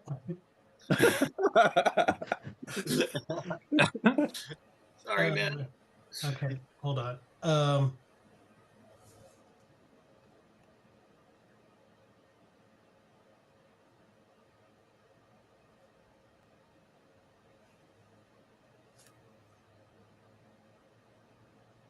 Evan, maybe I could save you the work if I just say I'll withdraw if there's not a second. Is there a second to this? Mr. Martin, it's completely within order. It just is me taking a couple of seconds to type something out. I don't really have an issue with that. I was just kidding. I really don't mean to slow us down. Sorry about that. How dare you, sir?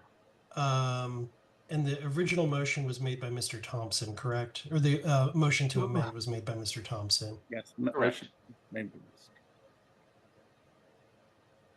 Also, I was a little hasty in taking my hand down. So when it went from 7 votes to 6 votes, that was just me in a hurry to put my hand back down. Sounds like this is in order. We will have a nice official count on the screen in a minute anyways.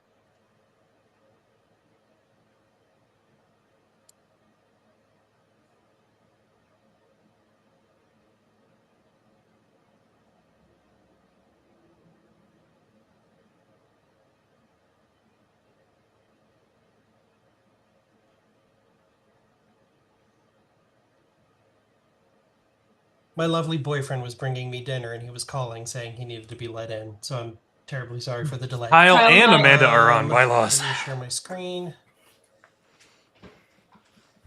Is everybody seeing this correct? Motion to amend to add Douglas made motion. Okay. Mr. Bohler. I'm sure it'll be great, Mr. Knebel, but at this time it's no until I get to know you better. Mr. Bost. No. Mr. Chatterton. No. Mr. Dar. Abstain. We'll put that there. Mr. Bracco. No. Dang it, Evan. Mr. Ford is not here.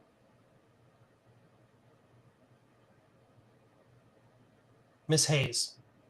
Yes. Mr. Knebel. Yes. Mr. Martin.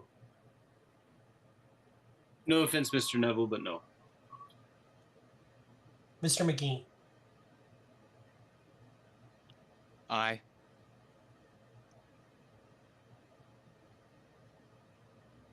I'm going to vote no at this time. Mr. Hirsch. Yes. Mr. Redpath. Yes. Mr. Thompson. Yes. Chairman Nikela. Yes. The recorded vote is 7 yes, 6 no, and 1 abstention. Thank you very much, Mr. Secretary. The amendment passes. Now we're on to the main motion. And the main motion also needs a roll call vote, so... Give me one. That one I'm ready for. I just need to get this typed out first. We can start prepping it while we're taking further... I see Mr. Bohler's hand raised. Yes. I heard the argument earlier about the concentration of power with these two committees being especially powerful. That being said, I think that the LNC does have oversight of these committees, and we can always make a policy manual amendment in the future to prohibit dual membership of these committees. I think it's important at this time to fill these subcommittees when we can, and it seems that Ms. Cower is a good fit for this, so that's all I want to speak to. Thank you, Mr. Bohler. Mr. Thompson? We're at time for this item. All right, we're at time for this item. Then we'll move immediately to the vote. Mr. Secretary, probably trying to eat some food amidst the meeting. This is a conflict transaction.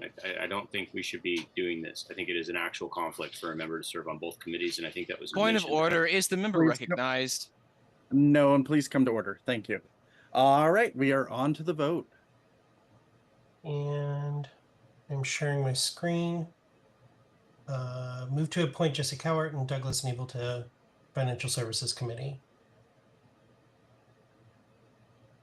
Mr. Bohler. Aye. Mr. Bost. This is for both people? Yes. No. Ken's being Mr. Chatterton. No. Back at Vice his Chair day. Dar. Pass. We would send messages by carrier pigeon. It's much more Mr. organized. Carrier No. pigeons had to follow Robert's rules.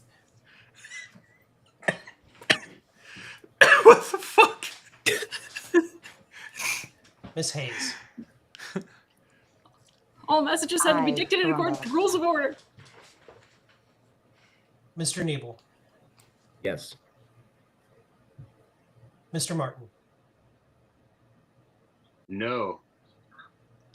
Mr. McGee. Aye. Apparently, Joe, I it vote gives yes. one person too much power Mr. to Hirsch. be serving on two Yes. committees. Two major committees, anyway. Treasurer Yeah. Redpath. Yes. Mr. Thompson. Yes. Mr. Chair Nikela. I'll vote aye. Aye, Vice aye, Chair Dar. aye, aye. I abstain. Okay. Mr. Chair, the vote is 9 yes, 4 noes, and 1 abstention. All right, the motion passes. All right. Well, thank you very much, Mr. Dar, for putting the reps in. Now we're going to turn the tables around, and I'm going to recognize you for a motion to fill second alternate vacancy on Bylaws and Rules Committee.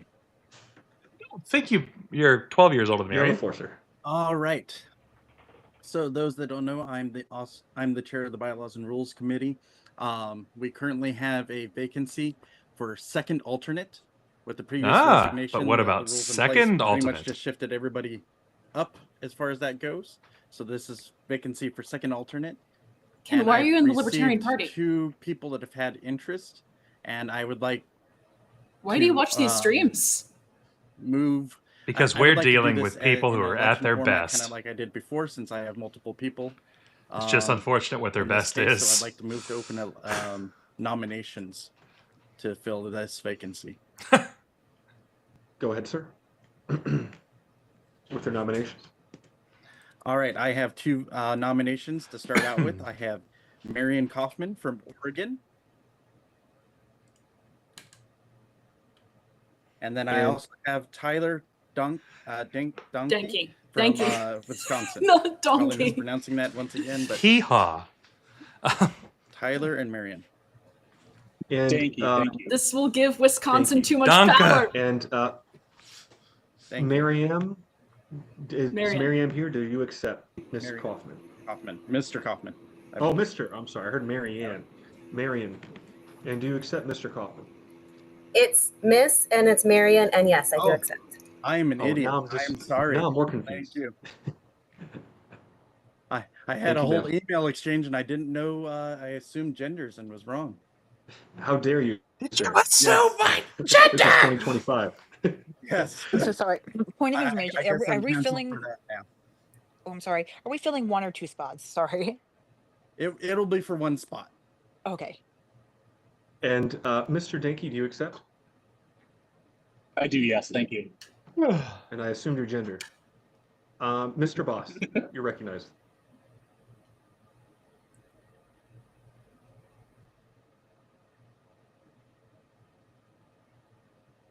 Mr. Boston.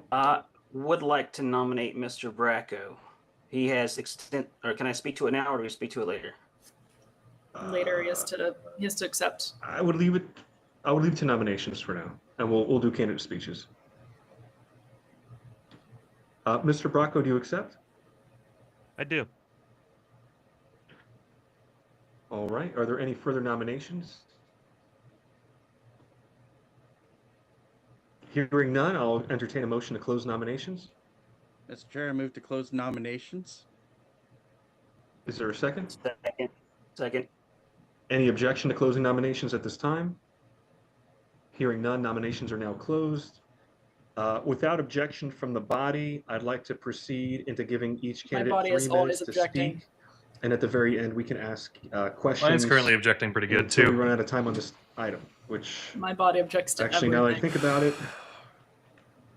we only have 10 minutes Yes, on this Ken. item. So actually, I'm going to entertain a formal motion to recognize each candidate for 3 minutes each, and then go into Q&A at the end. Second. Is there such? There's a Or okay. I'll move it. You'll make that. Okay. Is there a second? Is there a time limit on the Q&A? Not in this motion. Okay. Is there a second? I seconded. Any objection to that format? Yes, I do object without a time limit on the Q&A. All right, the motion is open to discussion. Mr. Chair, I move to amend to give a time limit on the Q&A of 10 minutes. There's a motion. Is there a second? I'll second that. Yep. Any discussion on that? Any objection? Hearing none, the amendment passes. We're on the main motion. Is there any discussion on the main motion? Any objection? All right, hearing none, we will proceed. We'll go first by order received. Ms. Kaufman, I apologize. You have 3 minutes. Whenever you're ready. Thank you. I am a fairly new member to the party. I've been Libertarian for maybe 5 years or so. So like you said, I'm from Oregon. My educational background is in music theory. And I'm serving my second term on the LP Oregon Public Policy Board. I've previously served on the LP Oregon Bylaws Committee. I co-wrote the founding set of bylaws for the Multnomah County Libertarians. My other bylaws experience, I was on the Mises Caucus bylaws team in the run-up to the 2022 Reno Convention. And I've written bylaws for my local county community planning organization, which is Oregon's mechanism for representation of unincorporated communities. I'm also serving on a Clackamas County Committee for Community Involvement, which sort of manages the relationship between the unincorporated communities and the county government. And we discuss a lot of issues involving land use rules and county codes, things like that. And I'm also a member of the Sunrise Corridor Community Visioning Project Leadership Cohort, which is sort of helping to bring community voices into and private partnerships into a huge transportation project going on in my area. I'm also a notary public. I enjoy studying bylaws. I like discussing bylaws. I'm a nerd like that. I have particular interest in how they are compatible with operational limitations, because I know that my state is currently hamstrung in a big way by their bylaws. And I am a huge proponent of making rules understandable to your average member and people who aren't interested in bylaws, because that's really the only way they're going to be useful. And I think that's it. Thanks so much. Thank you, Ms. Kaufman. Yes. Next up is Mr. Dinky. If I might, may I please go last? Okay. All right, next up in that case is Mr. Bracco. All right. I've been the chair of the local bylaws committee, basically the only member, for the last couple of years. I chaired the Libertarian Party of Virginia Constitution Committee, which is basically the same thing, last term, and I was also on the National Bylaws Committee last term. To be honest, I was a little pessimistic about the chances of anything getting 2/3 support at the next convention. I kind of still am, but I kind of want to do my best to help bridge whatever gaps there might be and hopefully improve the bylaws a little bit. And I'll yield the rest of my time. Thank you, Mr. Bracco. Next up is Mr. Dinky. All right, so I have been a lifetime member and have attended consecutive. I was not in Orlando, but I was on a virtual delegate since 2018. I am a lifetime member of the Libertarian Party. I have served on the Bylaws Committee of the Libertarian Party Radical Caucus. I have drafted, I've been a leading part of drafting bylaws for 4 local affiliates here in Wisconsin. I have served on several Libertarian Party Wisconsin bylaws committees, and I am very passionate about bylaws. I've also served on the Wisconsin Association of Parliamentarians bylaws committee for 3 terms, including full rewrites, both in Wisconsin LP and in the Wisconsin Association of Parliamentarians.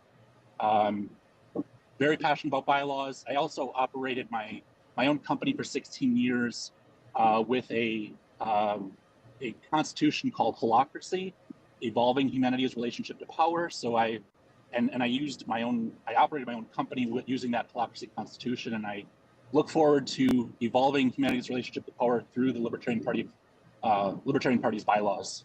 And that's what I have.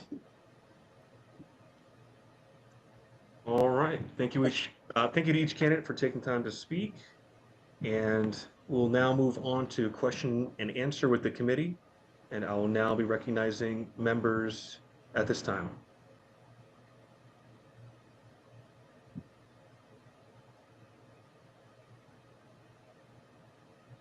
Austin's got to have one. There we go. Ms. Hayes, then Mr. Martin. I'm the worst person with bylaws ever, so this might be a dumb question, but I figured I'll ask it to give you guys time to flex. Do any of you have a particular bylaw you're interested in either writing or seeing rewritten at the national level? And I'll give that to everybody. That was on the application. It's not a dumb question. Let's see, we can go in order received. So, Ms. Kaufman. That's an excellent question, and I'm not prepared to answer it. But I think I'll kind of harken back to what I said before, which is anything that causes simplification or removes a roadblock for getting business done is something I would be in favor of.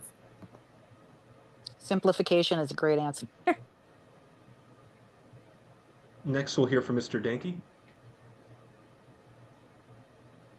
So again, also not fully prepared for that answer, but one that I hope to develop over the next decade of my involvement in the party would be sustaining members being able to vote on presidential nominations. That's the best I have for an answer for now. Thank you. Next, we'll start working on it right now. this direction because of all the flags. Right now. Sure. So I had a couple of proposals that made it into the report last term, and I still want to support those, specifically the restructuring of the LNC to be, what was it? Forget the voting procedure, but it was all at large, and it was like representative, intention to be representative. Raising the membership dues to $50 a year. It's been like 2 decades at least since that was raised. And the last one was changing the delegate allocation formulas such that it would be entirely based on sustaining membership rather than a combination of sustaining membership and the presidential election, because ballot access laws suck and some states suck more than others. And I don't want to punish those states. For fairness, I will not be taking questions from the candidates. Joe, but you don't this support time. Libertarian candidates Only because members you're not of the willing to board. do what's So, Mr. necessary to Martin, support you're Libertarian candidates. Aloha. Could I take 1 second? Sorry. No worries. My question to the candidates would be, could you give me an example of the biggest bylaw problem that you've ever dealt with and how you dealt with it if you have experience with that? Ms. Kaufman will go to you. Yes, absolutely. It has not been dealt with, but I am currently dealing with it every time Oregon gets together for a state convention. Our membership requirement is for you to register as a Libertarian in the state of Oregon. So, and then there is also a quorum requirement for our conventions, and we have not been able to hit quorum for the past couple of conventions. So that is quite a big problem. We'll now hear from Mr. Danke. So I have been intimately involved with. I just want to support candidates, Joe. The I want to do what's biggest necessary to do that. pain point that I've recently dealt with was having the removal of a chair, and also, like, should we have? Do we need to have a special convention already? That's been the biggest challenge, that, and also with the not just the removal of a chair, but also special conventions and just all of the politics regarding that. And how have I dealt with that? I served on the bylaws committee when the bylaws committee was the group that had to consider whether to remove a chair or not, and just all of the politics that goes with that. That's been my experience. If left Thank to his you, own, Mr. Tyler would Bronco. remove Bryce Sure. Tone from the bylaws back committee. This is true. Back in He's fighting saying that. the former chair of the Libertarian Party of Virginia, Poor Bryce. pretty much unilaterally declared it dissolved, which was a clear violation of the Constitution and the bylaws. So me and a couple of other folks organized a special convention, or a general convention, to petition the members to basically amend the Constitution, which is the superior document here in the LPVA. And I wrote all the proposals for that, and we ended up amending it successfully, got that chair voted out, and got back on a solid footing. Mr. Thompson? Yes. How long have you been a Libertarian Party member, and in what capacities have you served the party? They kind of answered that. We'll go with Ms. Kaufman first. I think it was 2020 or 2021 when I first registered to vote as a Libertarian, and I became a lifetime member at the 2022 convention in Reno. I've served on the public policy board for my state affiliate. She said she wrote the Mises, helped write the Mises and I've been on their bylaws bylaws committee before, Right. and their convention committee before. And I helped to organize the Multnomah County Libertarians. It's I weird no 'cause longer live in Multnomah County, I thought so that's didn't running along really Yes, well. Paul Nominator. Paul Nominator? Yeah, And that's the. I think that might be the extent of it. See how it is, Paul. Nominate Marion, but not Tony. Thank you. Next, we'll hear from Mr. Danke.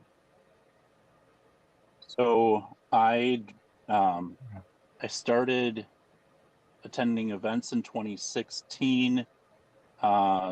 Was appointed to the Libertarian Party of Wisconsin Executive Committee. Tyler, that is not a good in angle. January of 2017, became the Looks like he's wearing a Secretary of the beanie. Libertarian Party of Wisconsin.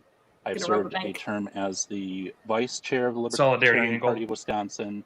I've served probably five of the last 8 conventions. I'm not sure on the exact number. I believe it's 5. As the parliamentarian to the chair for state conventions. Been a lifetime member since 2021.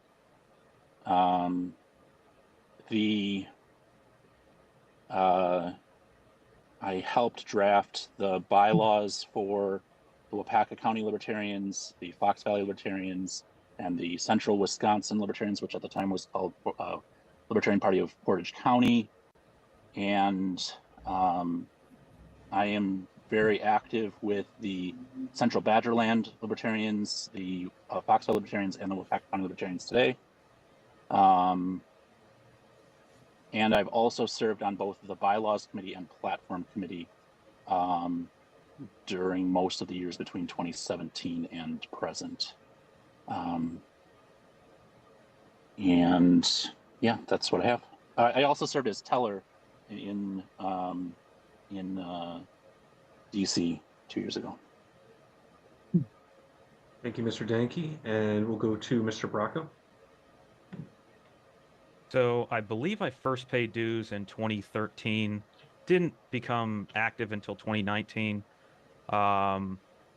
I've been a local treasurer for a term.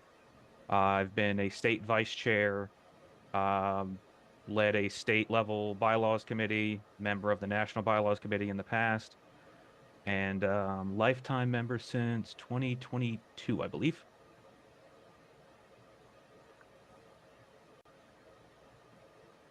All right, and next we'll go to Mr. Chatterton. I had a question for Mr. Danke. I think we're at He time, brought by up the the way. example about What? I think we're at being on your time for bylaws the committee and participating in removal of your state chair. I agree. Did that No, committee no, have like the for what authority was to allotted permanently for remove Q&A your state and chair until the speeches. end of the term? I agree. I The think you're authority correct. granted. The authority granted there was to And I temporarily know it was supposed to be suspend, 10 minutes, and I know at and that is 9:49 the action that I we responded took. to Bryce in the Alliance chat in the And LPA as server far as it going during from there, this. So that was not the past that. It was not the purview of the bylaws committee. It was the action taken by the bylaws committee was to temporarily suspend.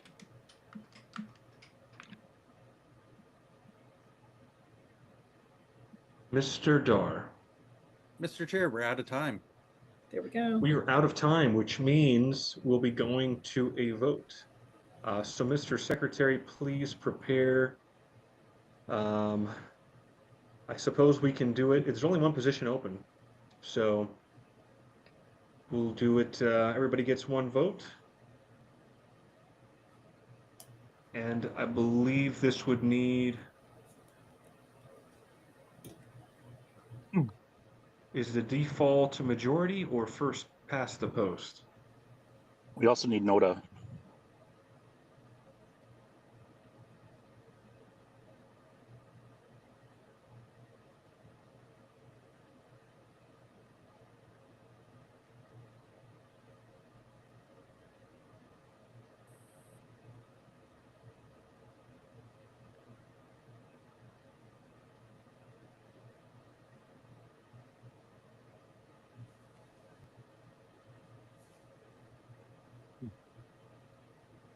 Yeah, so I believe majority is the default.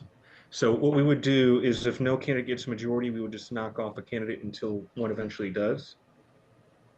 And that's how we'll proceed under the default Ronner rules. I just realized I was talking to you with my mic off. That's what I was saying was that I believed it required a majority and that it would move to subsequent rounds with the lowest vote getter being knocked off each round. I love this game. That's exactly what I was thinking. You're a mind reader. Mr. Bohler. Mr. Bracco.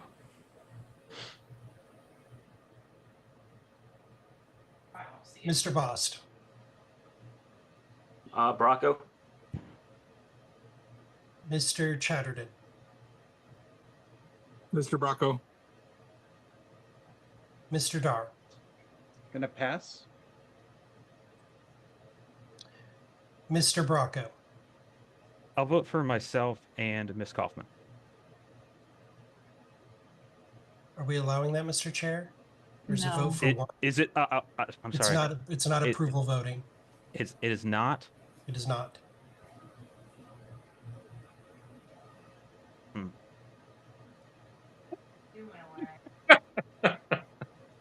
I'll vote for Ms. Kaufman then. Oh, that's bizarre. Not entirely strategic, but okay. Ms. Hayes. Because I love simplicity, I am voting for Ms. Kaufman.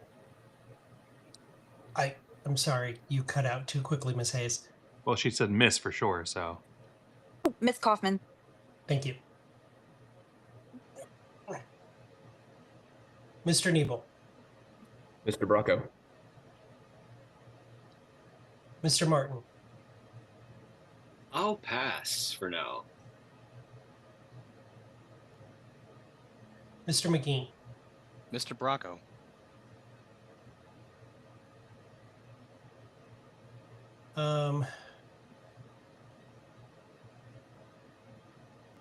Mr. Danke.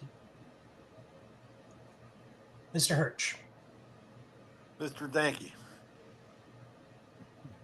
Treasurer Redpath. Danke. Mr. Thompson. Danke as well. Chair Nikela. I will abstain.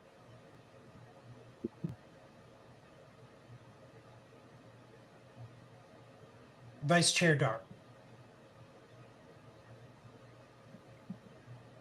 This is an easy I one, will Paul. Also abstain this round. Mr. Martin.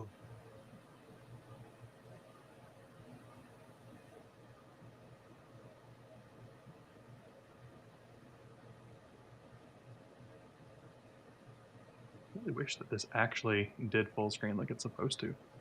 Mr. Martin. Goodness gracious. Your balls of As, fire. Mr. Dar hasn't voted. I He's mean, abstaining. He abstained. oh, right on, cool. Yeah, I like everybody, and thank you everybody for being in this race. Mr. Bracco, I think I want to vote for you, but I wanted to raise the question: do we need to get 50% in order to pass the threshold for this vote? 50%. That is correct. It's a majority. Okay, I'll go ahead and throw my vote for Kaufman.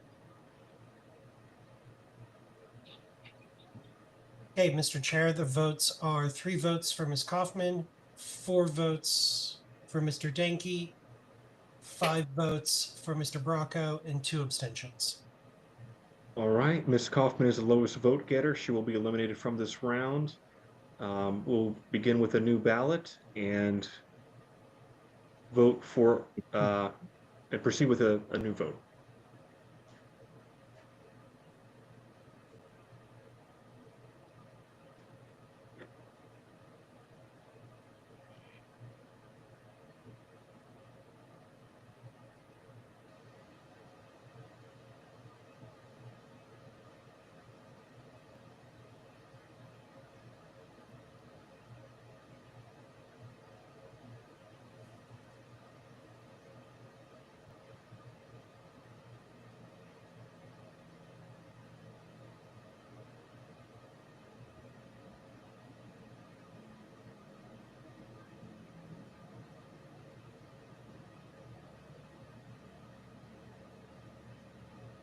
Okay. Okay, I'm ready. Mr. Bohler. Mr. Bracco. Mr. Bost. Mr. Bracco. Mr. Chatterton. Mr. Bracco. Vice Chair Dar. I'll pass. Mr. Bracco. I'll vote for myself. Ms. Hayes. Oh God, pass. They're both great. I don't. Mr. Knebel. Mr. Bracco. Mr. Martin. That's odd. Pass. Mr. McGee. Pass. I will vote for Mr. Danke. Mr. Hirsch. Mr. Danke. Treasurer Redpath. Danke. Mr. Thompson. Danke. Chair Nikela. Abstain.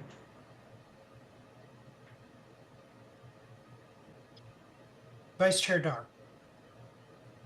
All right, I guess I'll have to vote on this one, Mr. Danke. If you're an Ms. officer, you Hayes. should vote. Mr. Yep. Bracco.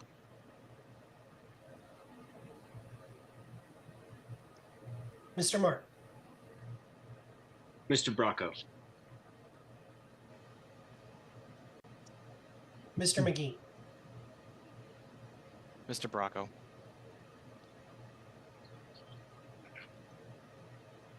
Mr. Chair, the vote total is 5 for Mr. Danke, 8 for Mr. Bracco, with 1 abstention. Congratulations to Mr. Bracco for the appointment to the alternate second alternate bylaw position.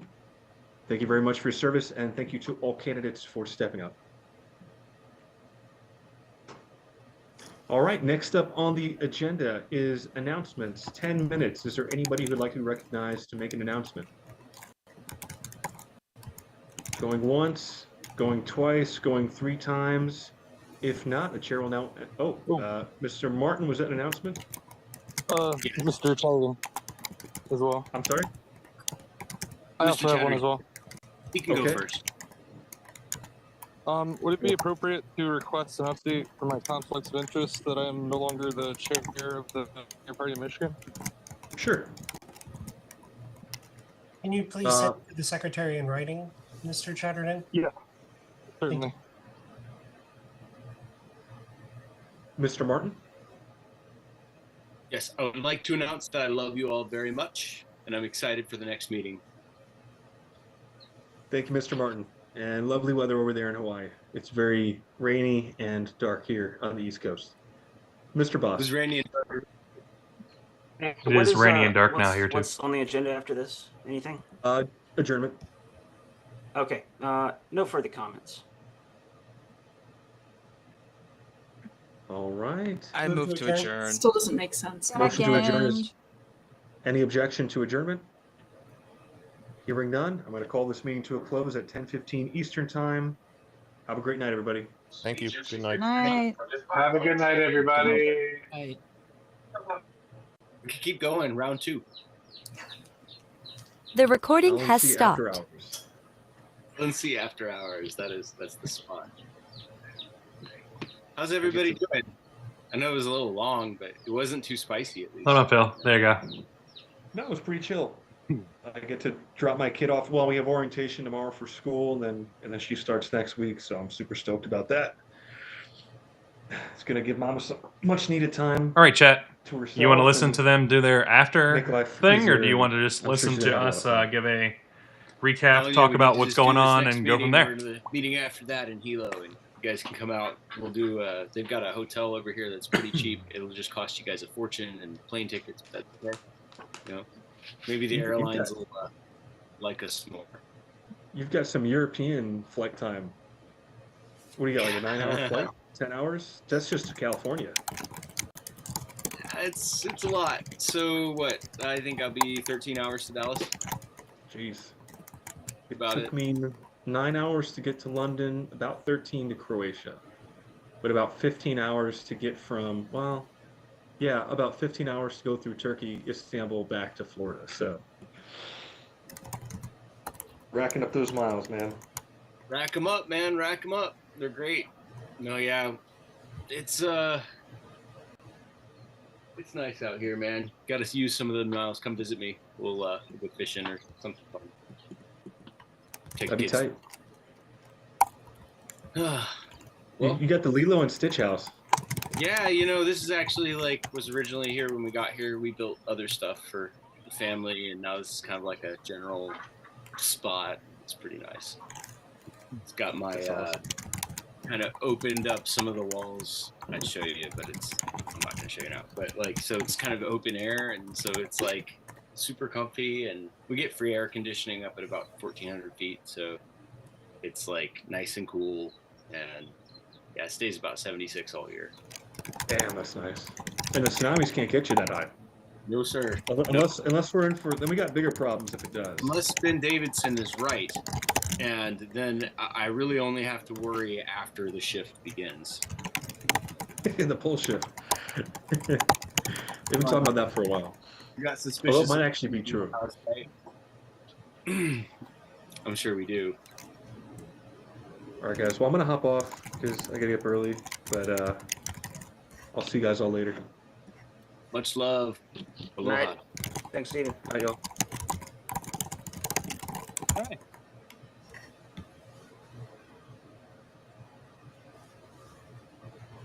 Take that. Already. She was being grumpy with me, so I made sure to put her up big. I wasn't being grumpy with you. She was so grumpy. She's so mad. I sometimes forget that people don't think of things. See? She's mad. I'm mad at myself. But anyway, yes. How's your back, Kyle? Not good. Yeah. So Kyle's got a backache. It was fun being with you guys. So Wednesday, Solidarity stream. Thursday, of course, the business list. And we will, of course, continue to talk with you about all things related to making the party yours, ours again.